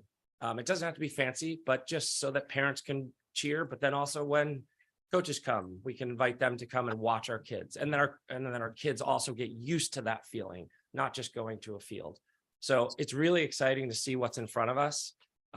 If there's any way that the SSF can be involved, would absolutely love it. But as I said, don't want to derail anything. So thank you very much. Kevin, do you think the lack of facilities here is one of the main limiting factors for kind of what limits some kids? I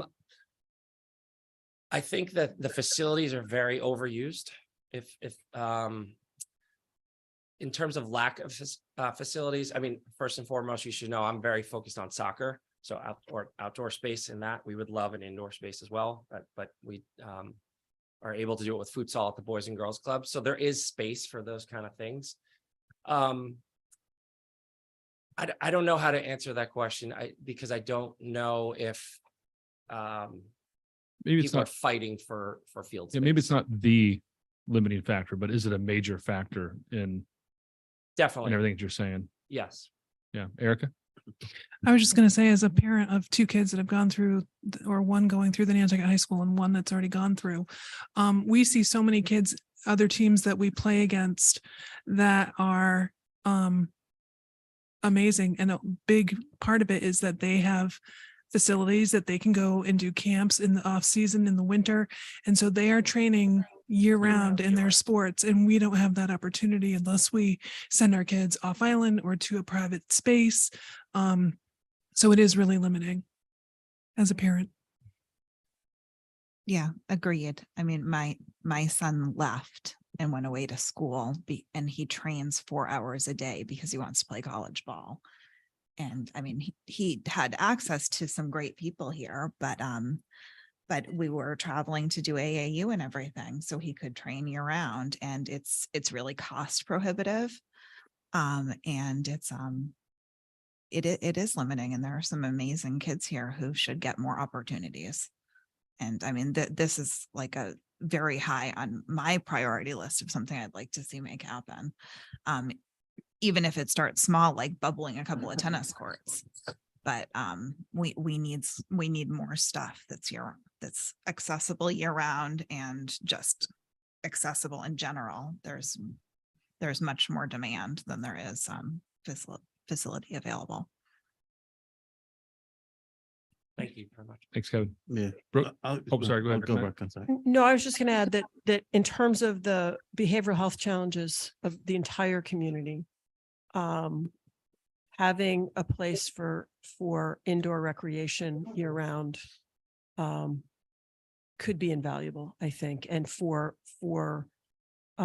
opportunities for activities that aren't just team sports and other things, a more broad set of offerings to appeal to different personalities and different talents. And also, I think, to reiterate what Jill said, that sense of community, the sense of belonging somewhere, I think is, it's hard to find. Walking alone on a trail is wonderful, but being in community with other people in a place where you see them over and over again and build that sense of belonging could be a huge benefit from this kind of thing as well. Thank you for bringing that up, Brooks. I was going to go there. So we had a staff meeting at Fairwinds today, and 25 people on Zoom, and for 35 minutes we talked about youth and substance abuse connected to like coming up with ideas on prevention and education, and three major themes came out, but the number one thing they kept talking about is activities and having things for kids to do. It is the number one challenge. Not just sports, it's everything, it's arts, and but this is a major factor, and it kept coming up. And these are the clinicians and the psych MPs and the psychiatrists that are dealing with kids every day that have all their challenges, and this is what they kept coming back to. So I think this is really an important discussion. It's not just open space; it really connects into the community. So listening to to Jill and everybody who's here talking about the connections that you have as an adult just playing pickleball or paddleball, right? We need more of that here. from a health and wellness standpoint for adults, for kids. And I guess my question is, my one other comment is plans do matter. I think somebody said that, right? Plans matter. And we learned that in our strategic plan that we started 5-6 years ago. It really does drive policy, which drives action and implementation. And so this is an important plan. So I know, Andrew, you said that like, we're ready to go. This is timely. Been working on it for 3 years and coming in last minute. And if we say, hold on, or let's add this, like, I'm not that we're there yet, but I'm fine to add things, to wait for a second if other members did. Malcolm? If I may comment, well, to get back to the plan, I think we can't stop the plan because we'll be shooting ourselves by not being able to get grants. But I think we should start the plan again tomorrow after we vote on it, however we vote on it, because the plan is flawed. There's issues that Emily commented on, that Tucker commented on. It certainly wasn't a community-based plan. 350 people out of a population of whatever our population is in this island does not represent a valid survey. I'm sorry. And there's all kinds of things in response bias. I'm not going to start a statistical analysis of it, but 350 people is nothing. There was no real outreach on this plan. And that bothers me. I think we've had more outreach tonight in this discussion than there was into the plan. So I think I hate to ask someone to do more work, but I think the plan needs a lot more work and we can't wait another 7 years. You said planning is important. Well, we have to start now again. My comments. Thank you, Malcolm. Just to defend this planning process, I've been involved in so many surveys over the years. It is really hard to get people to respond to surveys. So 350 isn't bad in a sense. I mean, I agree with you. It's not enough, but it is hard. Like, Brooke, we tried it with different things we've been involved with, and same with Fairwinds. It's really hard to get people to respond. Mr. Chairman, I agree. Then it shouldn't be used as a basis of input. Yeah. Period. Yeah. So I could argue that we have no input and we have signatures from actually another committee and plan. So the input I think is flawed. I think we heard the almost better input tonight than we have in some ways in the plan. So I hate, we can't stop this or we're going to lose our ability to grant. But we really need to keep working on this plan and not put it away for 7 years. Thanks, Malcolm. Matt? Yeah, I think the comment about plans don't matter. I don't think it means that planning doesn't matter. I think it's the comment, how I take it is that you have a plan, but then the outreach is the part that puts puts the rocket ship on the back of the plan.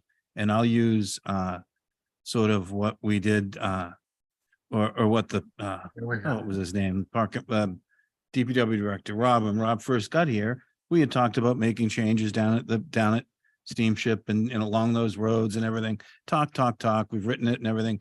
He went and he had meetings and got all the individuals together, and people said, oh, the yacht club, we'll donate this and we'll do this. And oh, we can do that. And what if we do that? And all of a sudden the thing had a life of its own and a lot of really nice work came out. And it's the consensus building. It's reaching out to the different youth groups and making sure they know that their input is needed and what are we going to do? I think all of that is a whole nother step. And I understand that, that takes a lot of time, and it's, and I've had this comment before. You've heard me talk about the importance of this regarding other things. So, I think it's not that the plan doesn't matter. It's that you need these other steps. So when it's time to, spend X million dollars, the community is vested and ready to go. When it comes down to trying to figure out which to prioritize, we know we can do that. The community's been involved. So, I'm with Malcolm. We have to go along and do this. I think whatever we do needs to be, in the youth range, et cetera. I have a little bit of experience with this stuff. There's a whole sort of sports industrial complex out there, and where you pay to play, and it's we have on the Nantucket, there are people who can afford that and can do that, can drive all over the place. But I would say, most of the people that are here now, and the talent can't. So whatever we do has to be, so very affordable, and it needs to be, top notch and very affordable. So everybody is involved. And I think, that will go a long way toward it. A lot of the things that, kids are doing in other places is, anyway, it benefits the heads of these large soccer clubs and everything else sometimes more than it does the kids. And, so I think that there's a sort of I think the action of doing it and the fact that you make friends and you have teams and you make lifelong friends, that's the important thing. And if you work hard enough at it and you're lucky, you will, go to school, college maybe, or play further. But it has to be accessible to everybody. And sort of the goal, having that as the goal almost never works, is sort of what I learned from a lot of it. The other things, the Park and Rec master plans is tagged at the end of this. And, I have nitpicking comments there, but we're not adjusting that. And there are things like, they keep asking for trash receptacles. I think that's one of the dumbest things we do is put more of them that we can't pick up on time. I think people should be packing their own stuff in and out. There was, there's a bunch of things there. Coastal resiliency into consideration, some of the parking lots, and we have it in our plan here, this plan, it's mentioning that they need to be gravel and be in the right location, et cetera. I know we're going to take that into consideration. The Parker master plan talked about a new building at jetties and housing at buildings. I think that a new building at jetties should be off the table. That should be a renovated building with an addition. And I've provided, sort of an outline of what that could do. And the tenants would love it if it ever happened. And we talk about housing on the, Children's Beach and jetties and wherever. And I think that's good in theory, but I don't think the town should be building it. If we want to put it in the next bid to let the tenants upgrade and build a couple units on the thing, maybe we allow it to happen that way. But I think that that's, but that's nitpicking and that's sort of a different aspect. So I want to, move this along when some of the other comments have been put into it. And, and then I agree with Malcolm, sort of outreach a little more over the next couple of years. I don't think it's going to happen immediately because there's a lot of other priorities, but I think some of that outreach, maybe it'll happen with you guys in the, the indoor facility. I think that kind of thing, finding a place for that and maybe some donors and how do you build that is something we've talked about for years. It would be great to have that included. Thank you. Thanks, Matt. Peter Schaefer. There's 10 times, maybe 100 times more excitement in this room than there was in that presentation.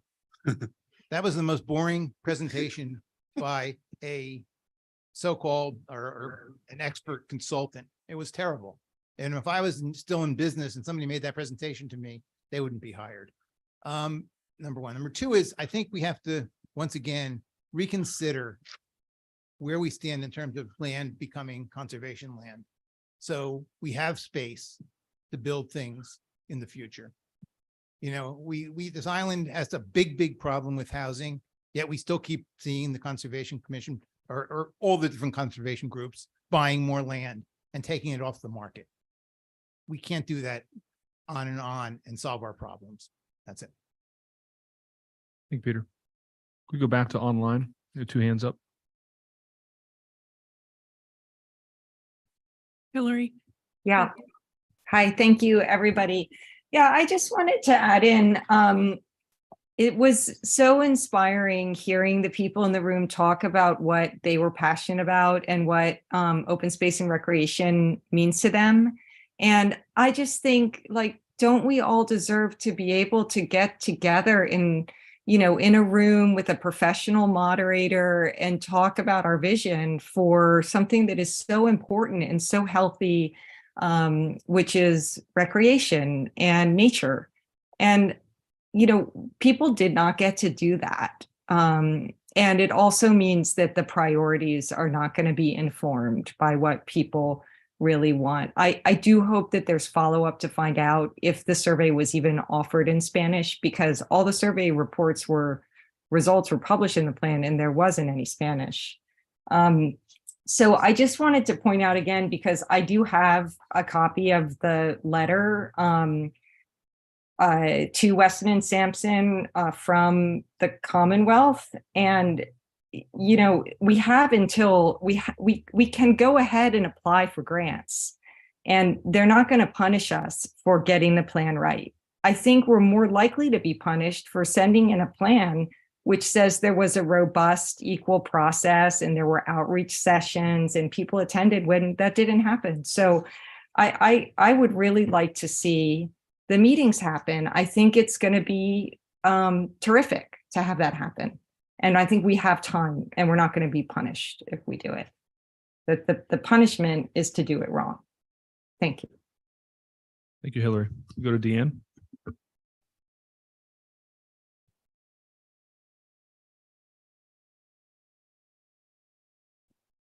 Thank you, Jason. Can you hear me? Yes. I appreciate Hillary speaking to the big picture, but I am reminded as I listen to this discussion from my old grandmother's point of view that I was very involved with the development of Nantucket Ice 25 years ago. And recently we had 1,000 people in Nantucket Ice to watch a hockey game. So when we talk about indoor recreational opportunities, I think that Nantucket Ice is an example of what is possible. That was done completely with private funds. We had always envisioned that it would be endowed. So because we knew that Nantucket working families would find it very expensive to have their children participate in the programs. It is not endowed. It would be wonderful to have town support to make this even a more vital facility in terms of our open plan and recreational space. When we built Nantucket Ice, when we planned it, we had no land. And we purposely made the decision to purchase land that was contiguous to the schools and to the Boys and Girls Club. So it could be part of a whole sort of campus-like setting. But I just want to tell you that it warms my heart to hear these young parents get up and speak out in terms of providing healthy, recreational alternatives for our young people. Thank you. Thank you, Deanne. We go to Mary Longacre.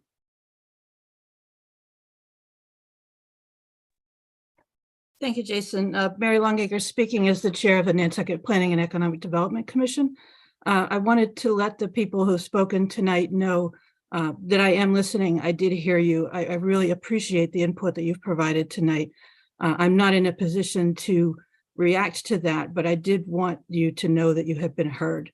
And I appreciate that you came tonight and offered your comments. Thank you. Thanks, Mary. Brooke.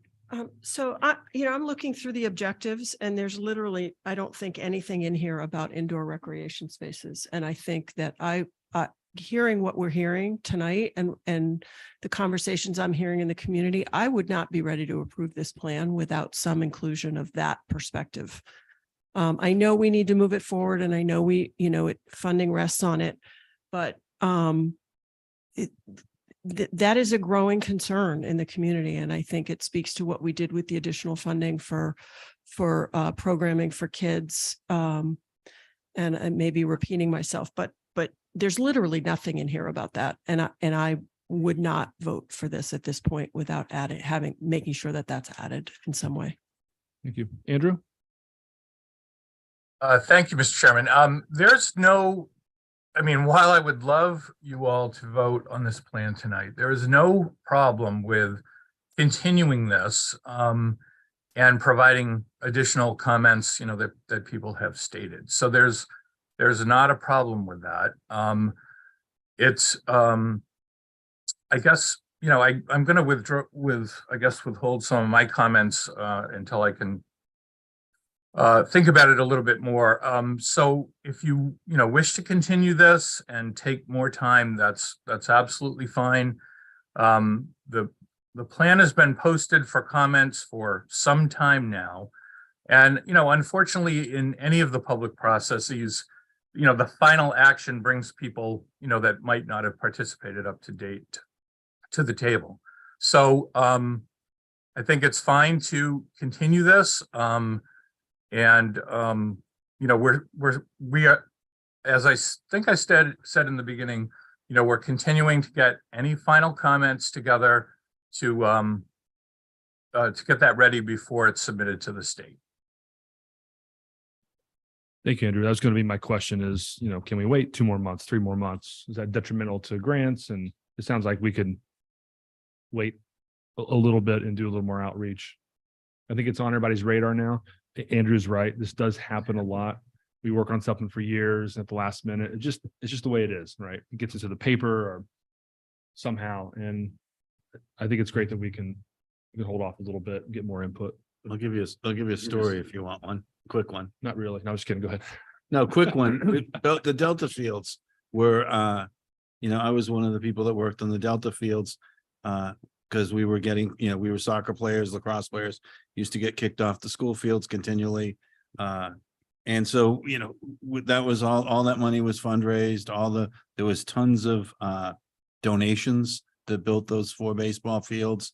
It was a couple of years of work. Navy Seabees came and built the building. And so though, that was the push back then, 30 years ago, et cetera. But it would stall every once in a while. And this is and we would have to plant an article in the paper that, oh, it's too bad, it's not going to happen. And then some more money would trickle in and we do a little bit more of it. And so it took a while, but it was, the community came together to do it, and it served a bunch of sports for a few years, and now it's sort of split into 2 places. So I think that, there is some truth to the things happen at the end, but there's also, some truth to how do we ensure we have a robust, how do we say we're doing, a consensus building meeting, or we're doing a, visioning meeting, and, it's for youth sports or it's for whatever. I guarantee the place will be packed. And so, so we've got to find what are the hooks that you have to get people in. It's not enough to say it's in the Enquirer Mirror or it's on the town website. Young parents are not looking at the town's website to see if there's going to be a meeting they want to attend, or, we've got to go up to them, and we've got to go out, like Brooke always says, in a few different languages. So I think that's, it's learning. Mm-hmm. Some of it's the last minute and some of it is how do we do it? Yeah. Mr. Chairman, just as a follow-up to all of that, I'm glad we do have some time, but could we ask Andrew to maybe come back to us in 2 weeks with his plans for outreach? Yeah, or he could send it to Libby and she could send it around and we could have an update or Yeah. I'd just like to make sure that we're really going to get significant outreach for multiple people and multi languages and whatever. And what is the current outreach, Andrew? Like you could go online now and engage. Oh, there was a survey, and it had a start and a finish. There was, can certainly break down the response to that. There were, and again, because this occurred over such a long period of time, there were different staff members involved in all of this too. So remember, to say that Jesse Bell didn't participate, well, that's because Eric Savetsky participated during his entire time. And so that, there's a lot. So yes, in a couple of weeks, I will get back to you about, I guess, a more detailed description of what has occurred and then what we can do moving forward. Thank you, Andrew. Really appreciate that. Dawn? Hopefully the people in this room can give some sort of written input and spread the word to the planning department. I think it's important that before we submit this, we take into consideration Emily Molden's comments that she wanted incorporated, and putting in an entire section about recreational facilities that can be used on a year-round basis with our climate. And as well, that whatever we're putting out could hopefully, if we have the capabilities, be put out in both English, Spanish, Portuguese, and probably Bulgarian. Would be my preference if we could.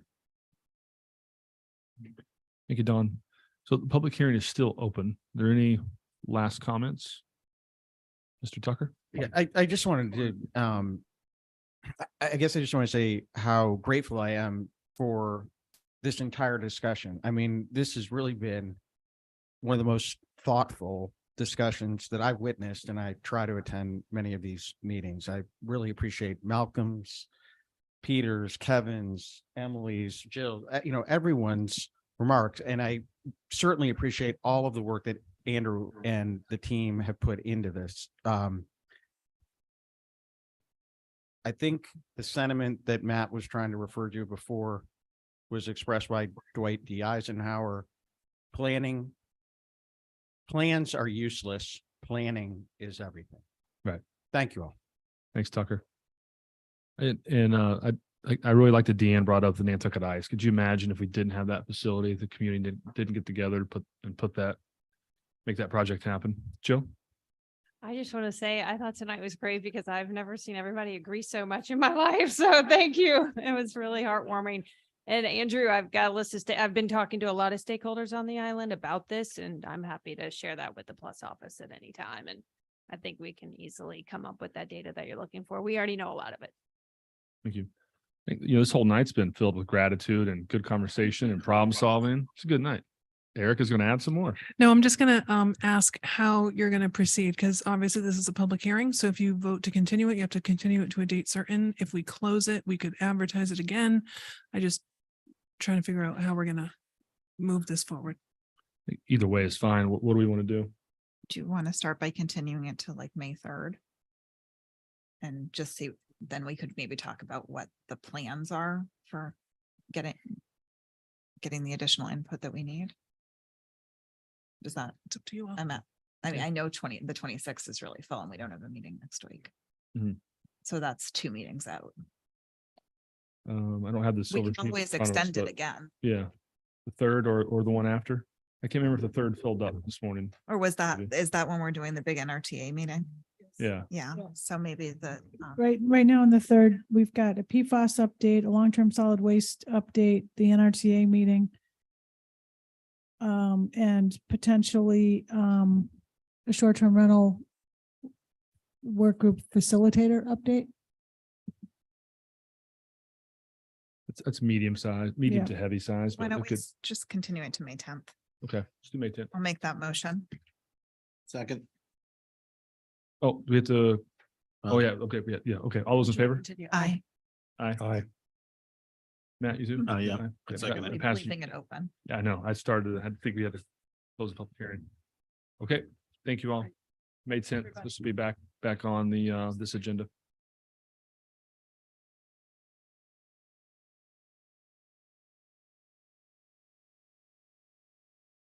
Okay, we're gonna no town manager's report, nothing for you, Libby. Okay, select board reports and comments. We're gonna review of the legal impact of petition short-term rental warrant articles. This is Article 59, 60, 61 of this annual town meeting, and town council is going to be leading us through this. This is just want to open up. There will be public comment tonight, but this is a repeat of the legal impact of these articles. So this is such a controversial and complicated subject matter. I'm sure it'll kind of like bounce around a lot. And if it gets too far off the mark, we'll try to bring it back. I think this is be a good discussion. John, do you want to start? Yes, thank you. Thank you, Jason. Yes, this is a very complicated issue. And the 3 warrant articles that we're going to be discussing tonight are all obviously different. But at least one of them has some very serious implications for the work of the work group. And I would also like to mention that I am meeting tomorrow with a subcommittee of the work group, and they've also asked me to address the issue of how those 3 warrant articles might affect their work. And so I will be sharing with them the memorandum that I have provided to the select board. Finally, I wanted to emphasize a very important development that has occurred since at least the last time I had this discussion with the board, which is that the Attorney General has approved a general bylaw regulating short-term rentals for the town of Great Barrington. And that bylaw included 2 provisions that I know the work group is looking at. One is it prohibits corporate entities from obtaining a short-term rental certificate, and it limits the number of short-term rental certificates that can be issued to any person, and it's limited to 1 per person. I'm not suggesting necessarily that you go that route, but that is a significant development. And then finally, I want to caution you all that we are in uncharted waters here. One of the things the Attorney General addressed in quite a lot of detail was in the Great Barrington bylaw, which, as I said, restricted corporate ownership. She had a very detailed discussion of the federal constitutional implications of that kind of a restriction. And while she ultimately concluded that the bylaw as adopted in Great Barrington did not violate the federal or state constitution, that does not mean that any individual or corporation or other group could not sue to try to challenge that prohibition in court. And the argument is, or the issue is whether that presents a substantive due process violation.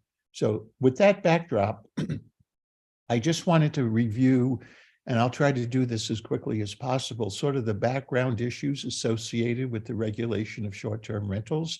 As you know, when the Chapter 64G was enacted, the legislature included a provision that allowed cities and towns to enact bylaws and ordinances regulating the operation of short-term rentals. Note the word operation is very important. It does not refer to the regulation of the use. And as is traditional, use regulations, that is regulations that regulate the use of land, are typically zoning and have to be enacted as zoning bylaws. But a regulation of the operation of a short-term rental may be done by a general bylaw. At least that's my interpretation. And the statute says that towns can regulate the operation in certain specific ways. One is to regulate the class of operators, which I believe would be the issue of corporate ownership, among other things. You can regulate the number of local licenses or permits issued to operators, and so that would be the 1 permit per person. You can also regulate the number of days a person may operate and rent out an accommodation in a calendar year.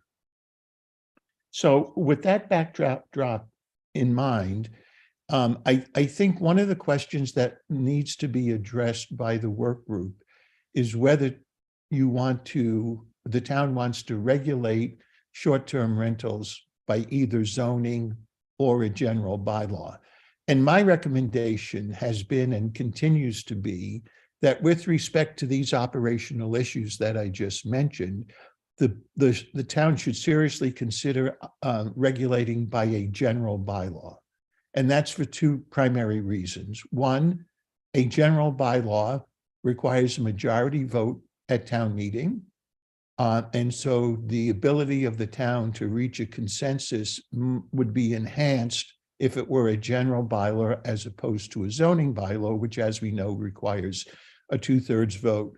The second reason is a general bylaw does not, by statute, have any grandfathering protection as opposed to zoning bylaws, although you could, in a general bylaw, impose your own grandfathering protections if you decided to do that. Can I interrupt?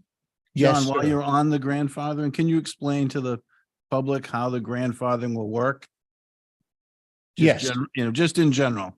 You mean if it's a zoning bylaw, Matt, right? Yeah, if it's a zoning, just how many years, what's the limit, just so people know. So grandfathering basically provides that any pre-existing legal non-conforming use may continue to operate after the bylaw is adopted. So it wouldn't apply to lawfully existing prior non-conforming uses. And that is basically forever until the bylaw is amended at some point in the future. Is that helpful? Yep, that is. Yes, thank you. You're welcome. So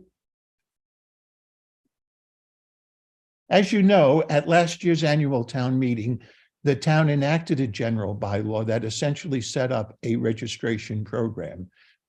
And the town, I know you've met with Granicus, and I know the work group has been looking at, I'm sorry, not the work group, but I know town administration has been trying to get the registration program up and running. And that is going to provide you with quite a bit of information regarding the number of short-term rentals that are currently in operation, where they're located, et cetera. And so that will be a good resource available to the town as you move forward to consider whether you want to further regulate either the use or the operation of short-term rentals.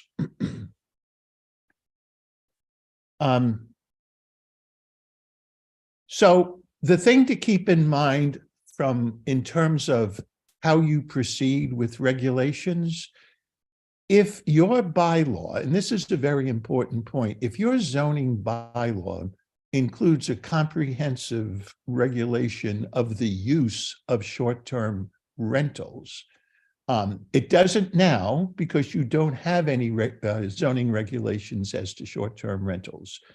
But if you were to enact a zoning bylaw at this coming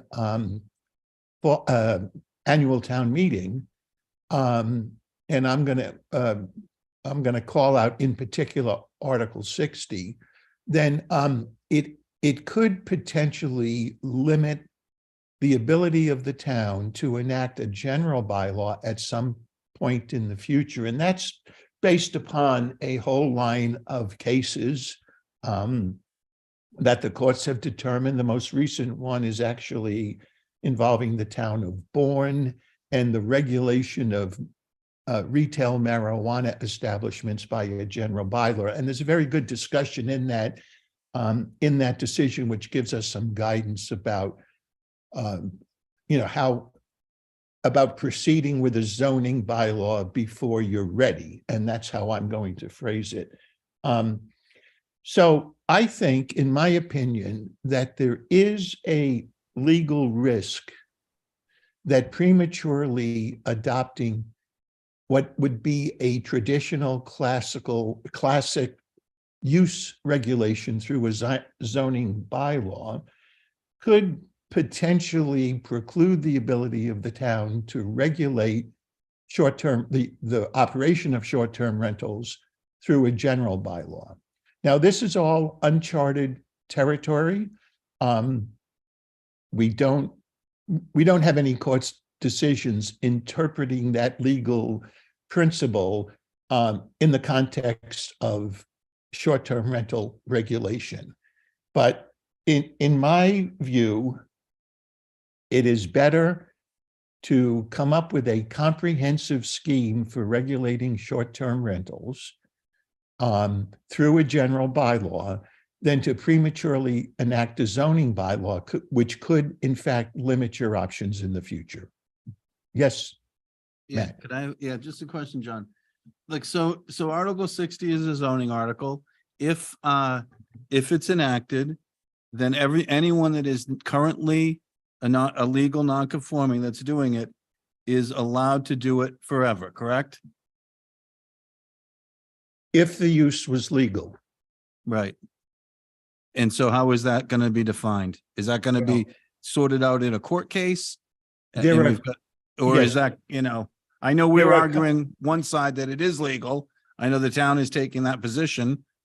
Is that, so how is that determined? So Matt, the town there are currently pending 3 pieces of litigation where the building inspector has determined, and I don't want to get into too much detail here because this is active litigation. So the building inspector has determined that the short-term rental use is a legal accessory use. And the Zoning Board of Appeals has upheld that interpretation. And so those cases are now on appeal. I would note that they differ strategically, though I can't speak for the plaintiffs, but one of them involves what I would call a very common situation where individuals have purchased a house or own a house on Nantucket, and they are using it themselves in sort of the shoulder and off seasons, but they're renting the property as a short-term rental use during the high season. And we've heard in the past, I think, from a lot of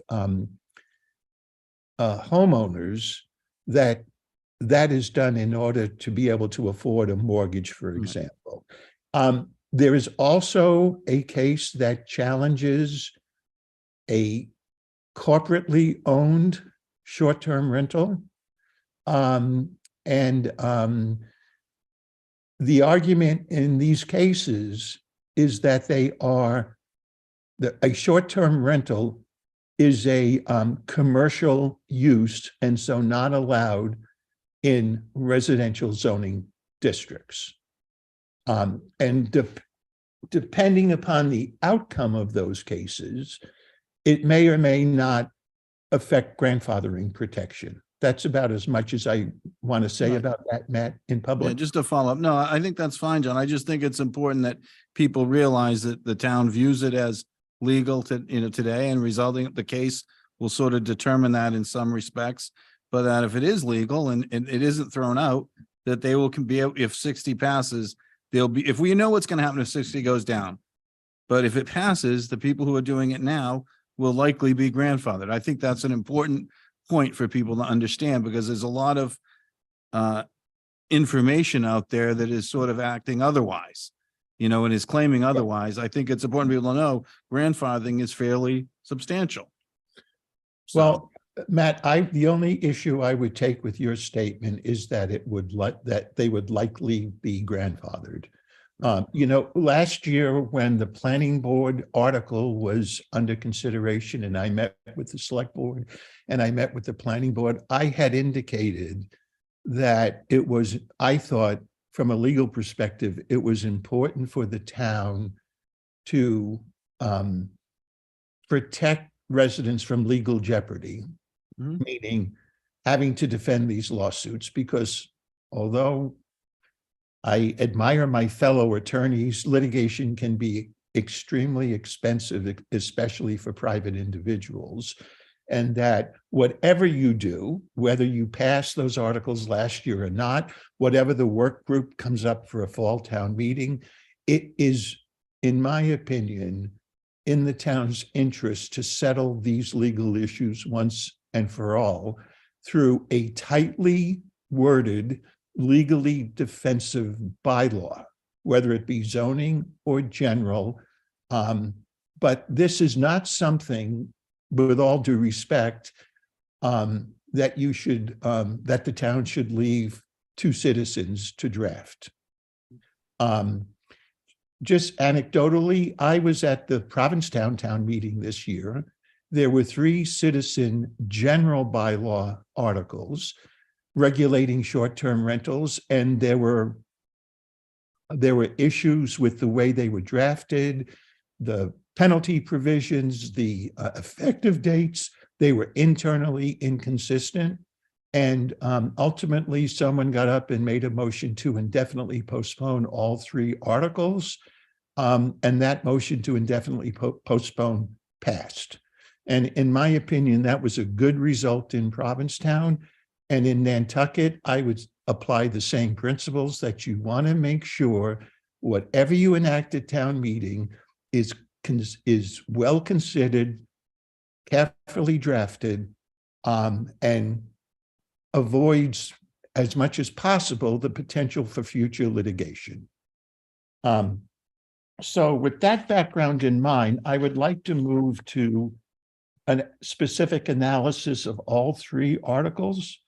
Jason,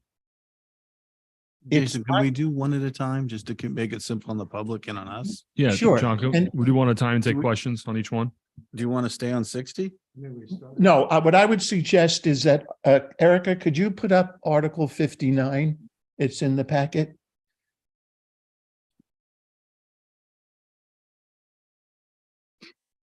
So Article 59, I'm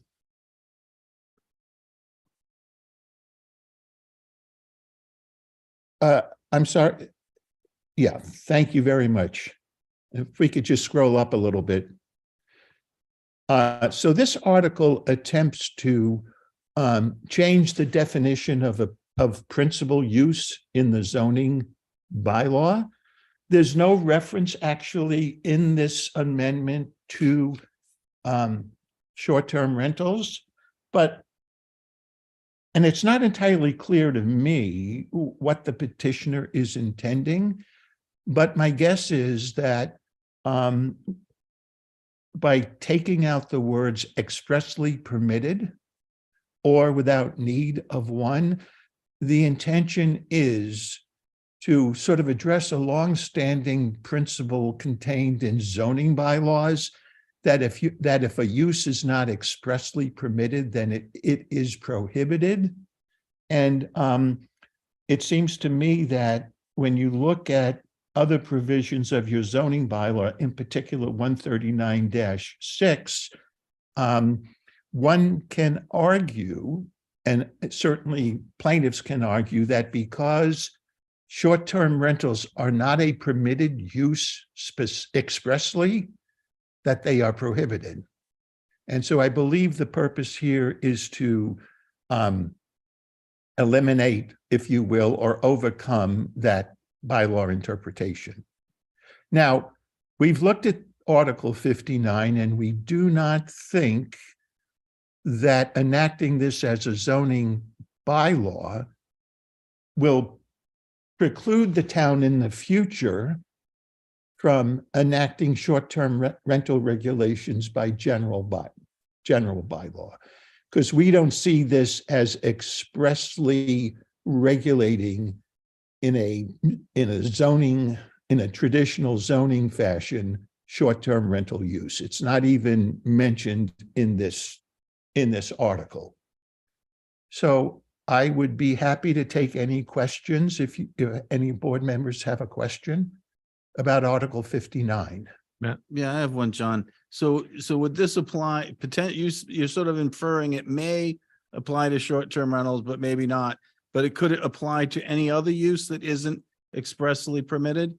Yes. By weakening it and taking the expressly out, because that's, Yes. what zoning is based on. Is that potentially hurting other uses as well? I think that's true potentially. Okay. And I would much prefer, from a legal perspective, that whatever you enact, not have, I like to avoid the law of unintended consequences, Matt. That's the way I like to put it. I will note that the planning board is recommending that a motion not to adopt this article. And again, their comment in the warrant is that it should not be acted upon until the scheduled 2023 special town meeting has had an opportunity to consider recommendations from the work group.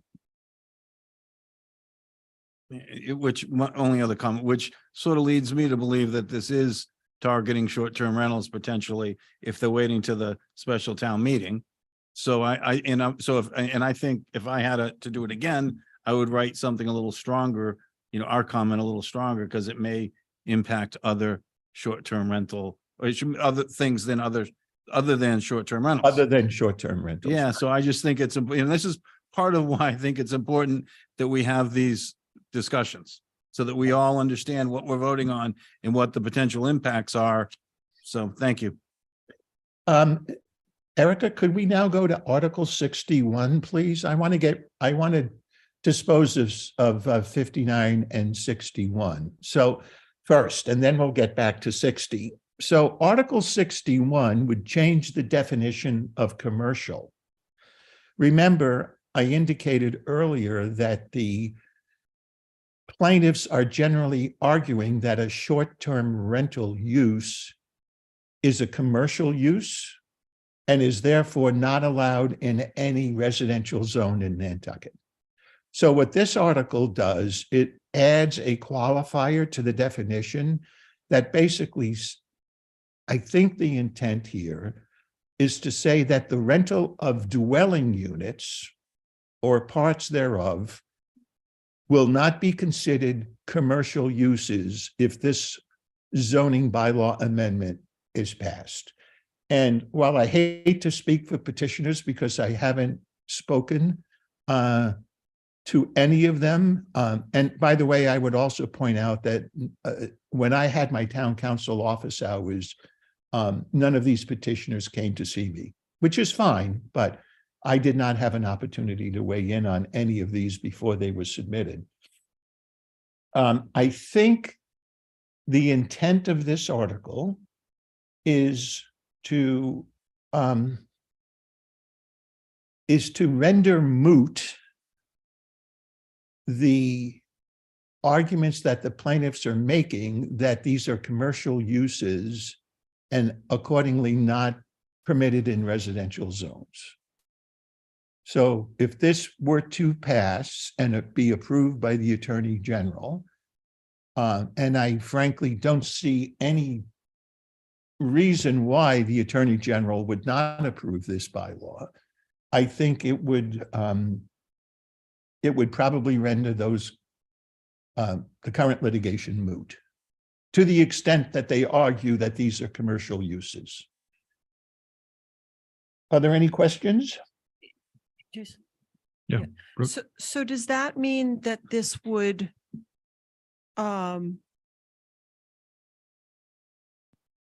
create a situation where our zoning bylaw has spoken to short-term rentals and therefore have the same risk of our being hamstrung on future regulatory bylaw? We don't think so. Brooke, you will note that short-term rental is not even mentioned in this article. It is mentioned in the planning board comment, but we don't think it would prohibit, either 59 or 61 would prohibit the ability of the town in the future to regulate the operation of short-term rentals through a general bylaw. And my goal is to preserve that option for the town, if you so choose, to proceed with a general bylaw regulation. Does that answer your question? It does. Thank you. Okay. Matt? I can see, I see that, John, but I also worry a general bylaw is a 50% vote. So it's, if zoning goes through, it's 2/3, which is why we did that with sewer, extensions, was we made that a higher bar. If it's a bylaw, we could be having these every year. We could have different ones. So I do think there's an advantage of that. And in this, I think feels a little bit, could this be looked at as codifying that commercial use, that you codifying, rental or dwelling parts thereof is not a commercial use, which I sort of feel like I understand if we have a bylaw, we might be able to stop it or, but I'm worried. I look at this one and think that this is almost like a redo of 42 from last year in a manner. but not, not, it doesn't say this is what I want to do, but I think it's almost and I might be wrong. What were the conversations at the planning board? Was Linda there? Did she explain what she was trying to do? I don't know, Matt. I assume the planning board held their public hearing on Article 61. Yeah, is Andrew on? Andrew's Andrew still here. on? Yeah. Andrew? Go Yes, ahead. at the planning board, Linda Williams was there, talking about this article. And I believe, her point was that,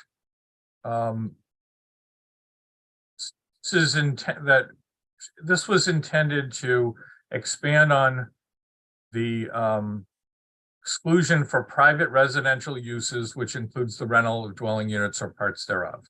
So she was focused on that, I believe. And again, that's reflected in the planning board's comment because there is a relationship of this article to short-term rental discussions or potential that the board made the motion that it did not to adopt and put the comment in that it did. So. If I may, Mr. Chairman, one of the issues that we have with Article 61 is that it's not entirely clear what the new language modifies. It would appear to modify private residential uses, which includes rental of short-term dwellings. But I really would have preferred if that comma was not included after uses. Then I think it would be much clearer. And there are multi-million-dollar, legal conflicts and disputes that surround the placement of a comma in a contract or a statute. So that may be what Ms. Williams intended, but I wish this had been maybe written a bit more tightly. Because if it doesn't merely modify private residential uses, then are all rentals of dwelling units or parts thereof now deemed not to be a commercial use? And I don't know the answer to that question. Mr. Chairman, if I can comment, I tend to agree with that. It seems to me like it's a way of legalizing short-term rentals. It sounds like 42 of last year in a much simpler language.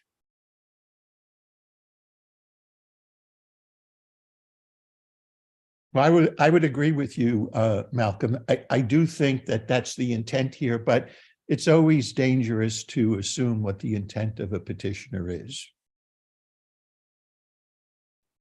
But the bottom line is we don't think either 59 or 60, if they were to pass, necessarily would implicate or restrict your ability to further regulate the operation of short-term rentals. Mr. Chairman. Yes. Just said 59 or 60. I think you meant 61. Isn't that correct? Right. I'm repeating that same mistake I made in my memo. Yeah, 59 and 61. Correct. Just want to comment that the planning board didn't, analyze, normally an article that the planning board wants to support, we would submit it to town council for opinions and we would consider where commas are and the rest of it. But again, the planning board was following the directive from the select board and did not get into those types of discussions because the full board in unanimous vote wanted the work group to finish its work as directed by the vote of town meeting. So. And can I comment? Yeah, and I'm going to agree with that, Andrew. We're in agreement with that, I think. But what was happening, I was getting questions and from all different people. What's this? Short-term rental work group people and people from the public saying, "Well, what will the impact of this be? What will the impact of that be?" And when I, reached out and said, "Gee whiz, what happened?" It was kind of clear that okay, we're going to pass these over. But I think it's also important that we talk about them. One of the questions is how will, and John Giorgio is doing this by explaining that this may impact it, the short-term rental work group. It may impact a bylaw later, it may not in each of these. And that was some of the things, the discussions that I think had been lacking. You know, and the short-term rental people, it wasn't in the purview of that group, so they hadn't had it yet. I'm glad they're having it tomorrow. So. Right. Can we proceed with Article 60? Is that okay? I want to see if there's any questions for Article 61 or 59. Okay. Peter? I have a question that covers all three of them, and I think the onus is on the select board to let your information out to the community that you're learning tonight, so the community knows what they're voting for. I got to tell you, I'm on the short-term rental committee, and people talk to me all the time. They have no idea what we're doing or what these articles mean.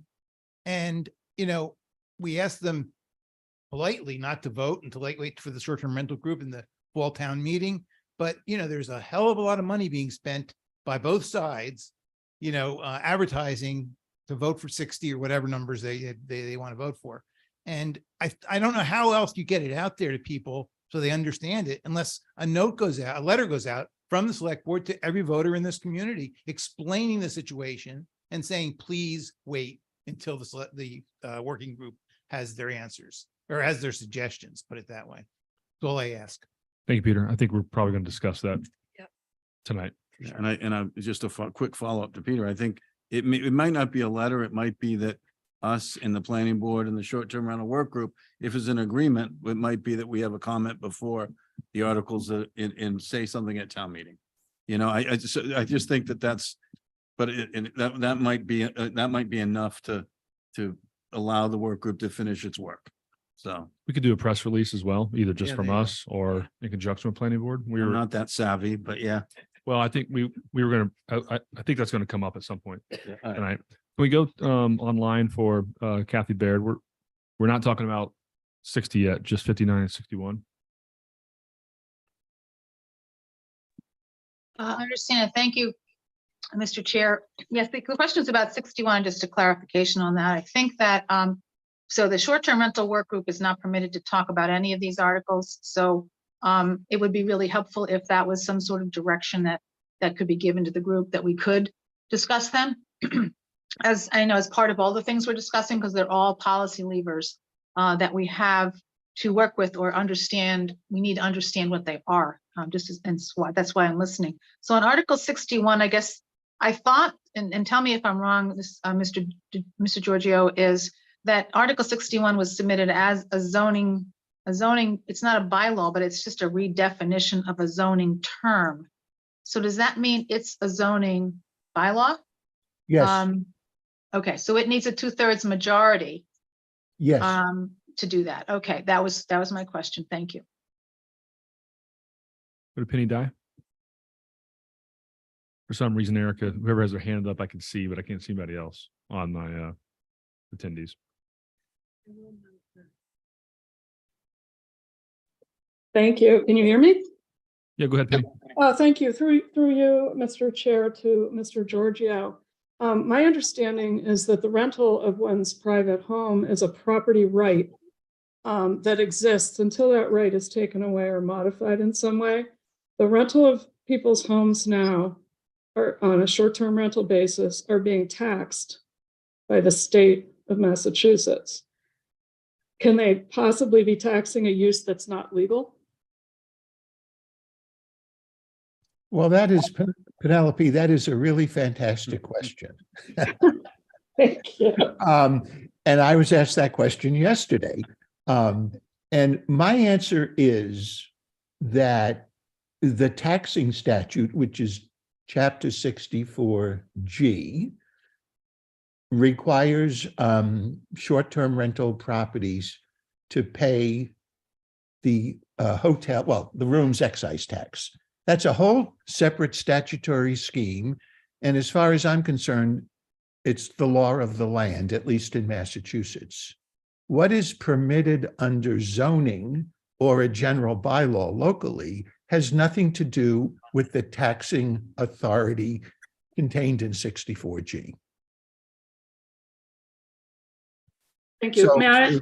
Okay. I'm sorry. So just because the use it may be illegal under zoning, it does not affect the taxability of that property, in my opinion. Okay, thank you. If I might, just a quick follow-up. Is it not true that when Article 39 was passed and enacted as a general bylaw last year, that gives the town the authority to regulate short-term rentals through general bylaws? So Article 39 from last year is primarily, the primary intent of that article was to establish a short-term rental registration program. It did include a provision that allows, authorize the Board of Health with the approval of the Select Board to enact regulations implementing that bylaw. The problem we have is that under the statute 64G section 14, in order to regulate specific operational aspects of short-term rental require either a bylaw or, in the case of a city, an ordinance. So it's been my opinion that attempting to use Article 39 from last year as a backdoor way of regulating the operation of short-term rentals would be problematic. Now, the provision in that Chapter 39 about Board of Health regulations talked about nuisance conditions. Yep. And parking, I believe, I don't know if it mentioned parking specifically. And if you look at the Board of Health regulations that were enacted pursuant to that bylaw, the regulations deal essentially with health and safety issues and nuisance conditions. Thank you.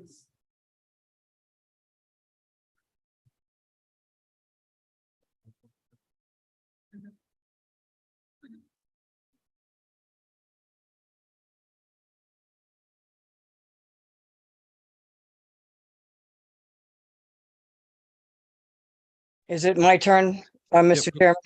Go ahead. I didn't know these were coming up tonight. I would have prepared something. I'm kind of taken aback that I didn't know these were going to be coming up and slammed. If Linda, you would can like you to just put say these your right name for over. the record? Oh, Linda Williams. I guess I'm 58, 59, and 61, which I believe is on the screen now. These were put in because of all the lawsuits that are going on, going after locals, going after non-resident taxpayers. I would have prepared something on 58 and 59. One got a positive from the planning board, which protects resident homeowners renting rooms in their homes. That shouldn't be a big discussion. The other 58 is two are- on the agenda. Which one? 58 Is or isn't? is not. Okay, because there's just somebody just texted me, they were all three on there. So we're talking 59 and 61. These were put in because of all that's going on right now and all the pressure going on regular homeowners, whether they're resident or non-resident. If you'd like to put these over to next week, I will have a response to explain why they're in here.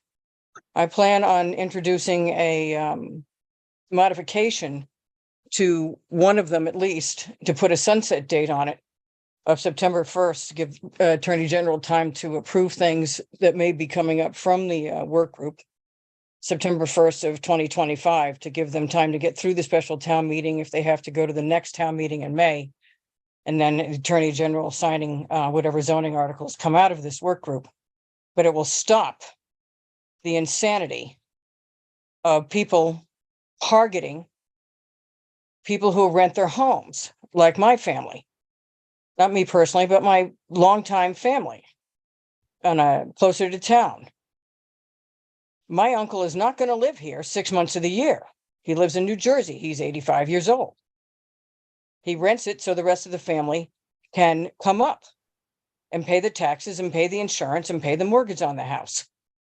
We wouldn't be able to hang on to the family home like many of the kids I grew up with in the summers that inherited these homes without this income.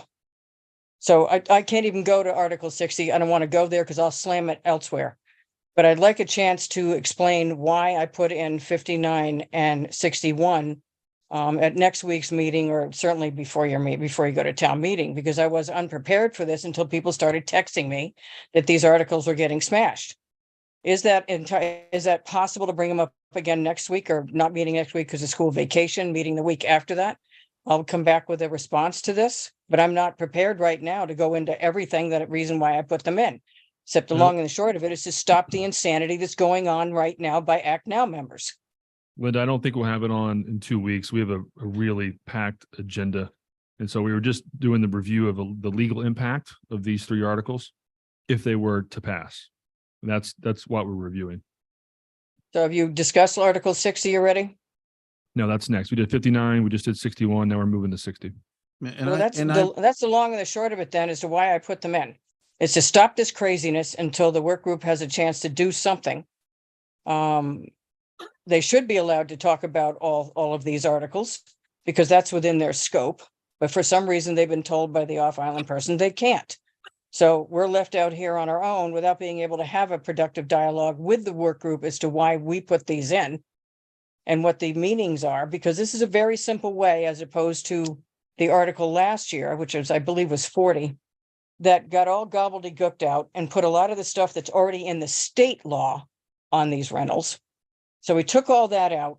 We simplified it because I've been working with the zoning bylaw for 40 years next week, actually, nonstop. So we changed the definition of commercial, which includes rental of dwelling or units or part thereof, solves the problem. 59 is going in the same direction. It adds accessory uses, which is a very large category. Those are the reasons why they're in. As I said, I planned on putting a sunset date on this to stop the lawsuits and stop the craziness. And hopefully they'll come up with something that the Attorney General will sign off on by September 1st, 2025. We have in the past on zoning articles put sunset dates on to give whatever work group time to do their job. That's why it's there. This got to stop because people are targeting property owners right and left that are Linda, I renting think their you're homes. starting that to have repeat no yourself, complaints. Linda. I got to cut you off. Thank you. So, Right. Mr. Chair, if I may, Sure. Go ahead, John. I would just, in response to what Linda said, I don't see any issue with including a sunset provision. Obviously, that would be subject to review by the moderator, but I think that would most likely be within the scope.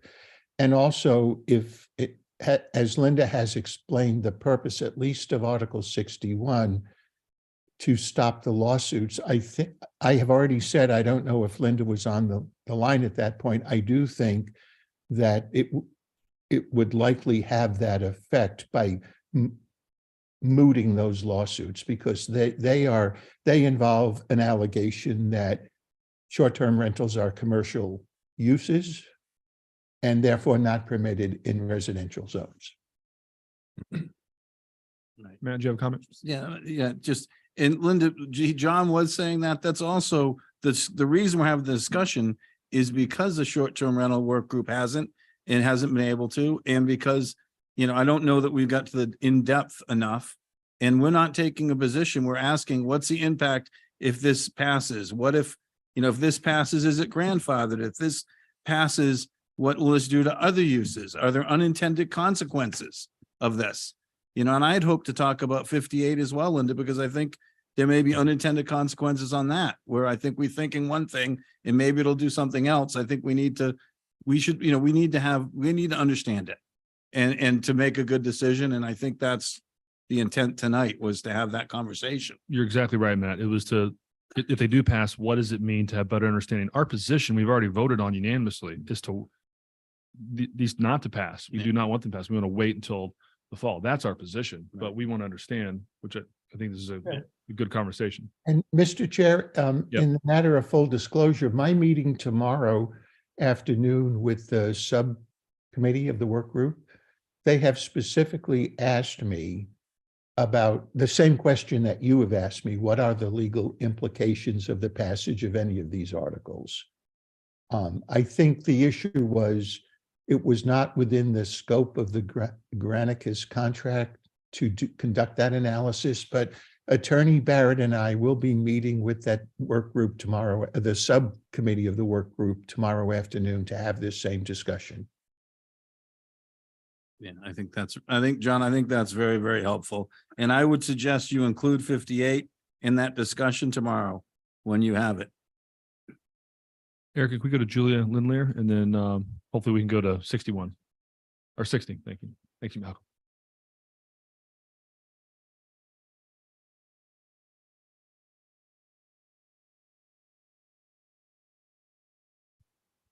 Julia, you gotta unmute.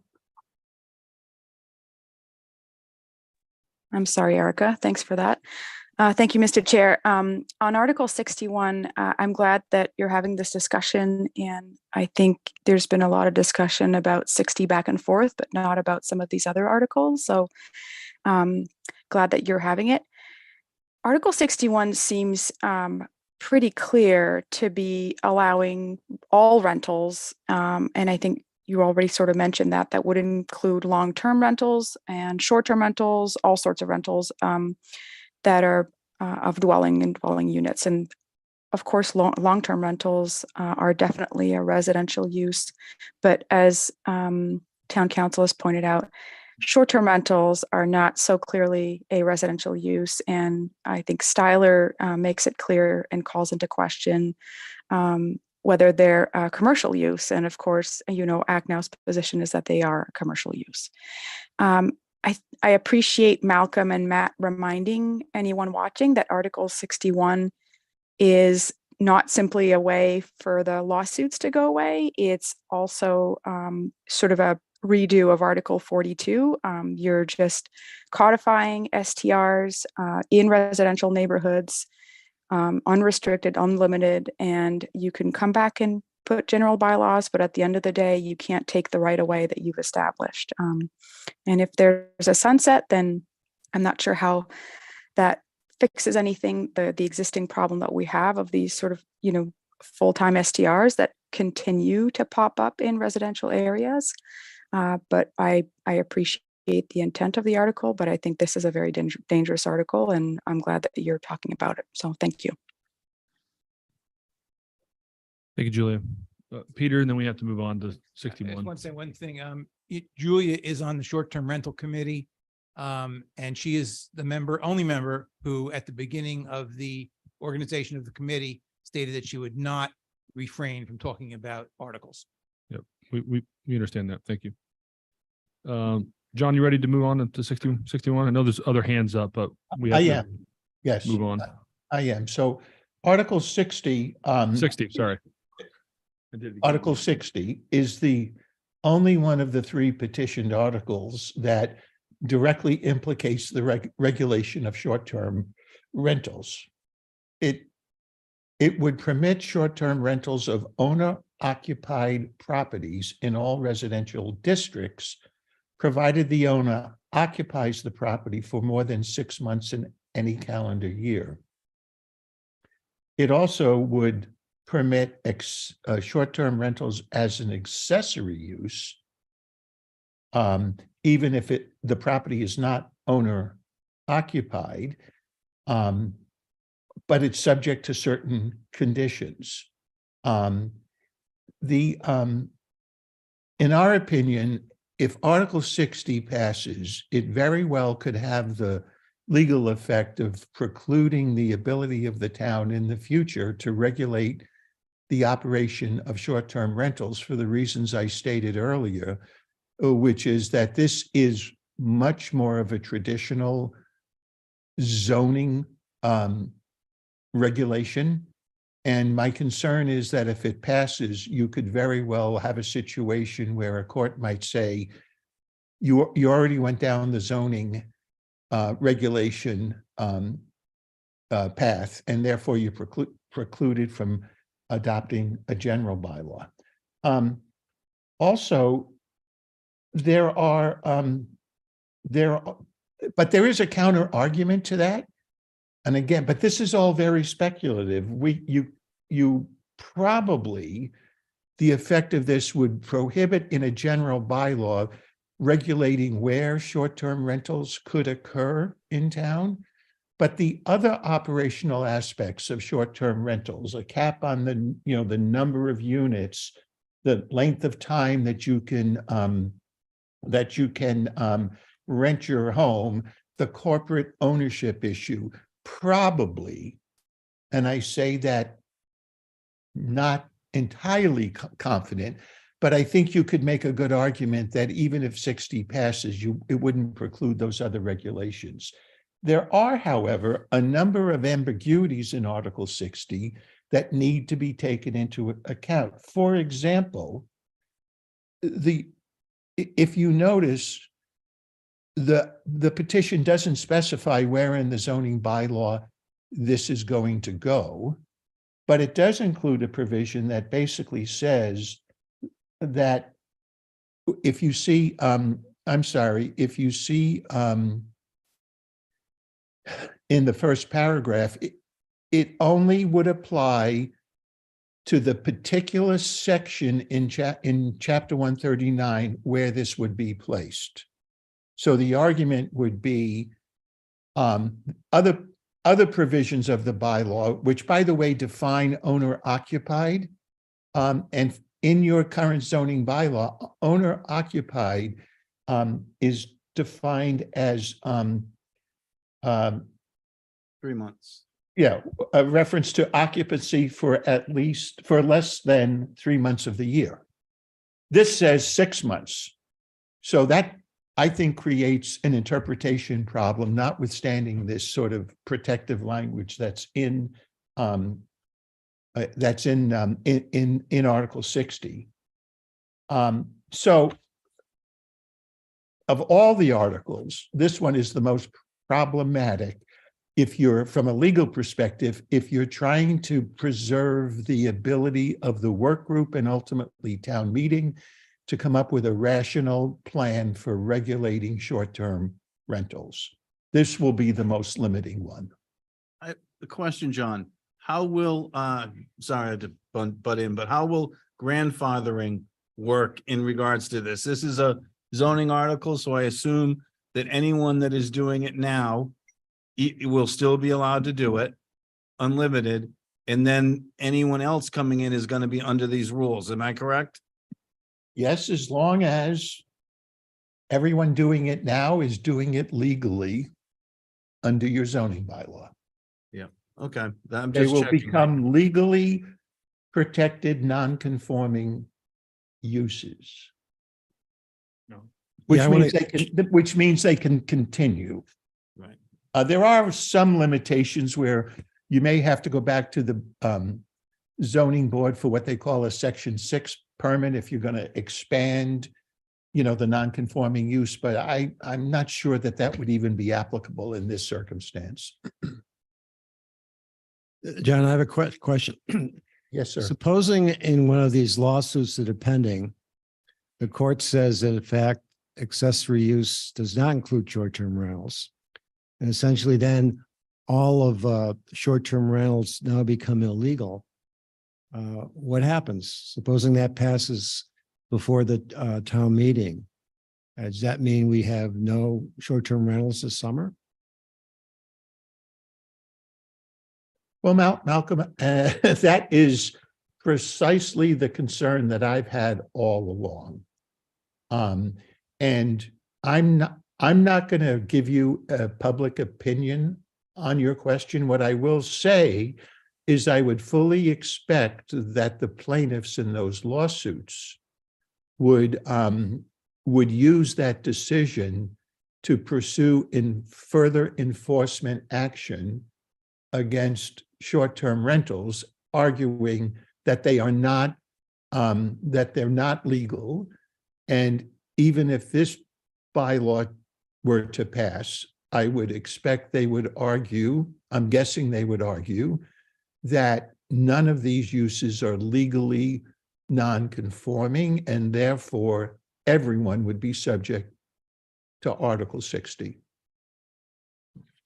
So you could make an argument that that will actually potentially protect people. And in fact, that if it was still No. at 6 months, it would grandfather those that have done it for generations. No, I don't think it would protect people who are currently renting their homes as a short-term rental. I don't see how that would protect them. I think it would have the opposite impact.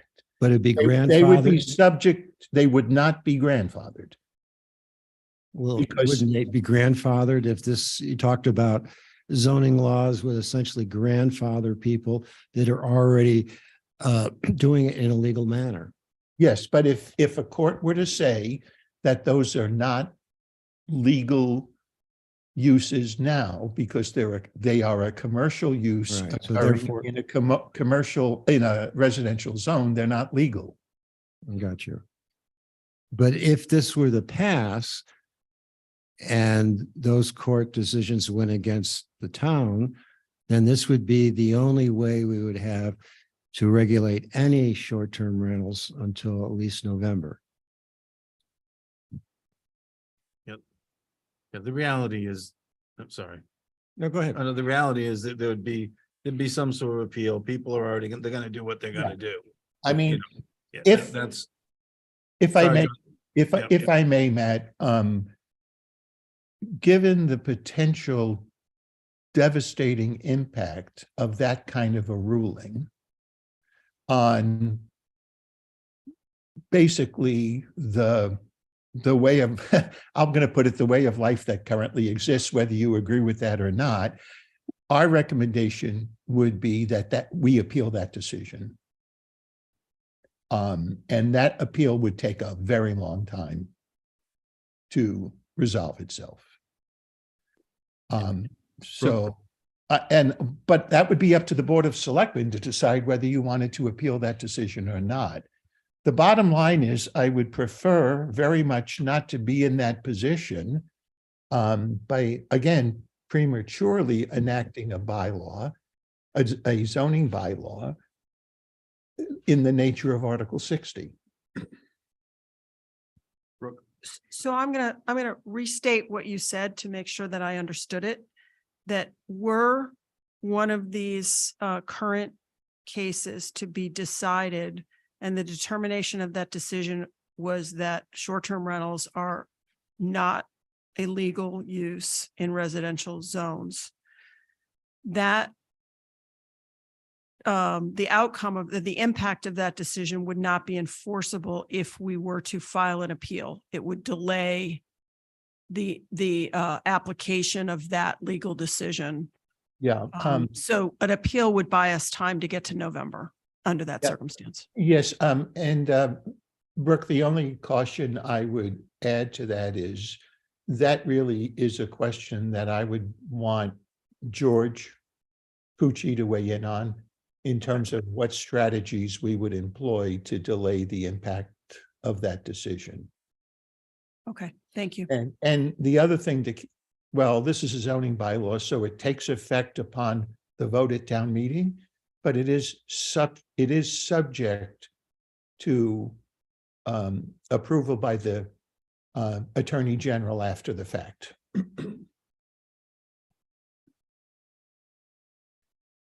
We're not, a lot of reference has been made to the Styler decision, which is essentially what that court ruled, but that court also was very careful to point out that each community is different and that what is, I'm going to paraphrase now, what may be the situation in Linfield where they have very few short-term rentals is markedly different than I'm going to call it the ubiquitous nature of short-term rentals on Nantucket.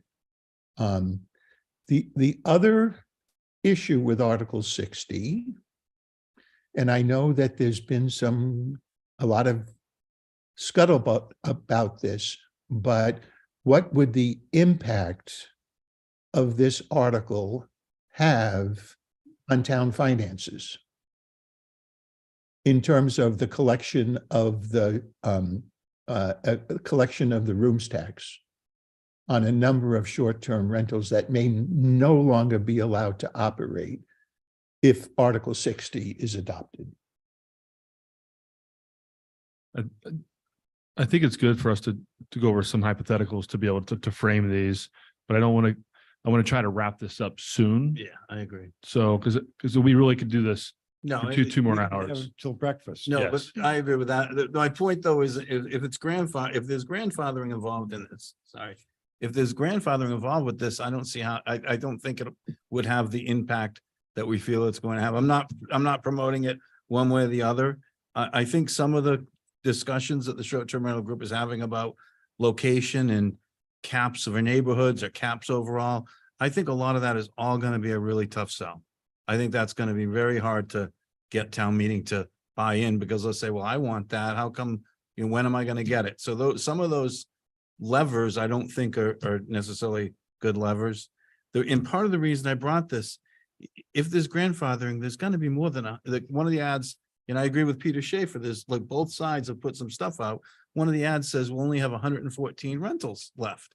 And so, I went to Nantucket together and I went to the Alliance and where do I find it? Can I see the study? I want to know what they're basing this number on. And I could, oh no, so I didn't hear anything. And then I finally heard back from the attorney saying that it won't be out before town meeting, but it'll be out by the fall.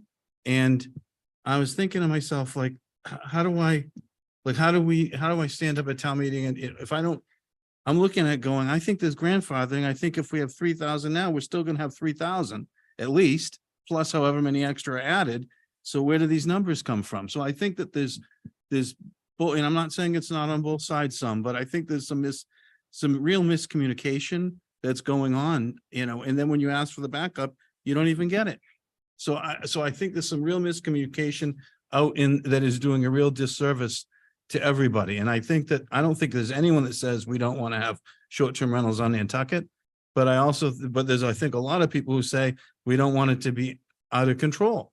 We don't want to, if it's 2,000 now, we don't want it to be 5,000. I think there's a lot of support for that position. So I hope whatever comes out of short-term rental group is reasonable and does that, and isn't, I don't think anyone's sitting, Act Now isn't saying we don't want it at all. They're not saying that, but they're saying so anyway, I think that was the intent of this, was to understand all of these better.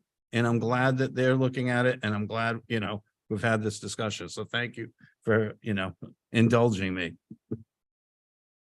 Mr. Chair, I Say one only have quick one thing. final comment, if I may, and then I'm done, unless there are more questions. The other problem with Article 60 is it does not contain, nor does your existing bylaw contain, any definition of short-term rental. So I don't know what that term means without it being defined in the bylaw. Dawn? I don't know that it has any definition of long-term rental either. Well, really. that's correct, yes. So, are we saying that year-round rentals aren't allowed? I don't think we want to go down that route. But I just wanted to say quickly that I think that, we've unanimously, and the planning board is backing us up, that we don't want to support any of these articles until the short-term rental work group has gone through their work, and they do need more data. And I just wanted to say anecdotally, well, it's a little more than anecdotally, I just don't have the actual hard figures. Rentals are down this year. So this being the problem that it's been made to be may not really be the case. Things adjust themselves. That's all. I think we should wrap this up for the night. It's 8:45.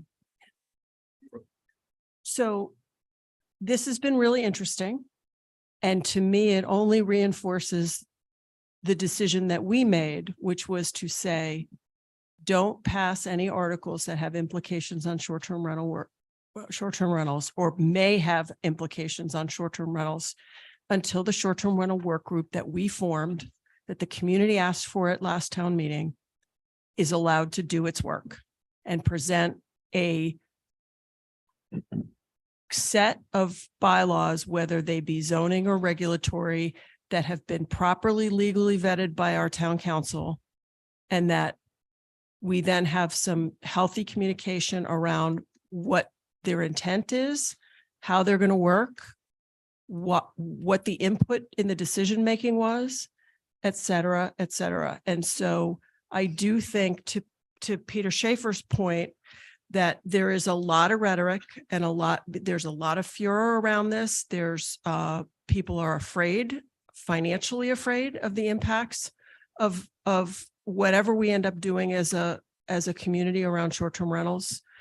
I think it behooves us to make a statement of some kind, reiterating the thing we all decided about, and simply explain that we reviewed the legal implications of what's before us at town meeting, and the intended and unintended consequences of those proposed warrant articles are unclear enough that we want to strongly recommend to the community that we hold until we have something well thought out based on as much data as is available to date, and that has been legally vetted by our town council for potential intended and unintended consequences. And I would like to make a statement of that kind to the media, to the public, beyond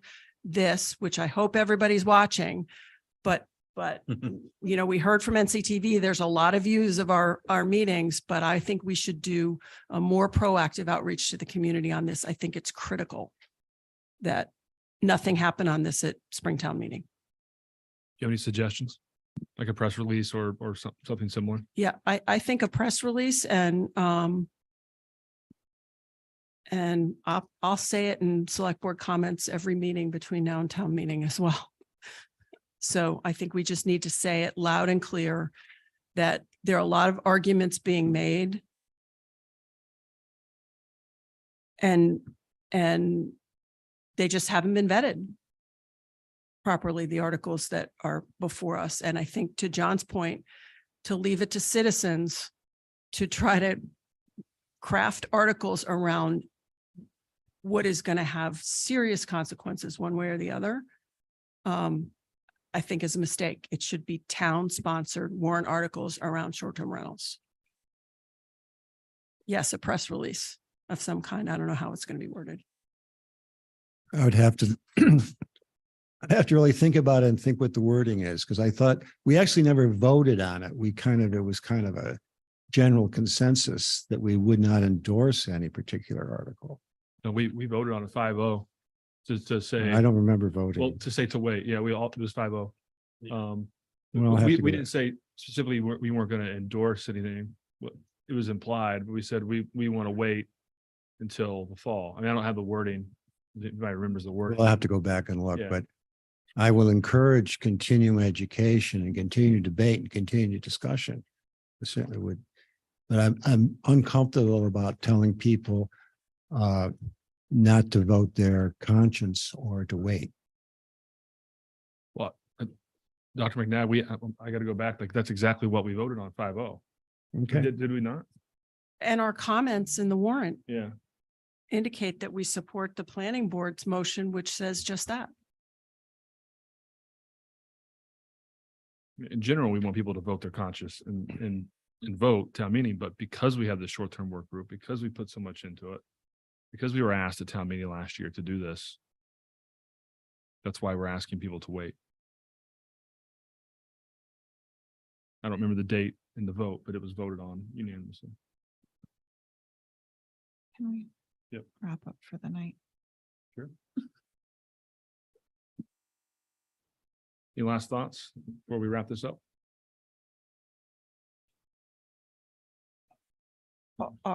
I want to ask my fellow board members whether we want to do some public outreach on this. Is that a motion? Yes, I move that town administration and town council draft a press release on our position on the articles that potentially affect short-term rentals. And to be reviewed and approved at a Yeah. at a future And board future meeting. meeting, yes. Yeah. Approved and So that way we reviewed. can, Please. We Yep. can look at it. It will Yep, have to be on the 26th. that's fine. I'll Oh. second that. all those in favor? Aye. Aye. Any others, select board comments? End of the night committee reports? Motion to adjourn. Second. All those in favor? Aye. Yes. Aye, that passes. Thank you.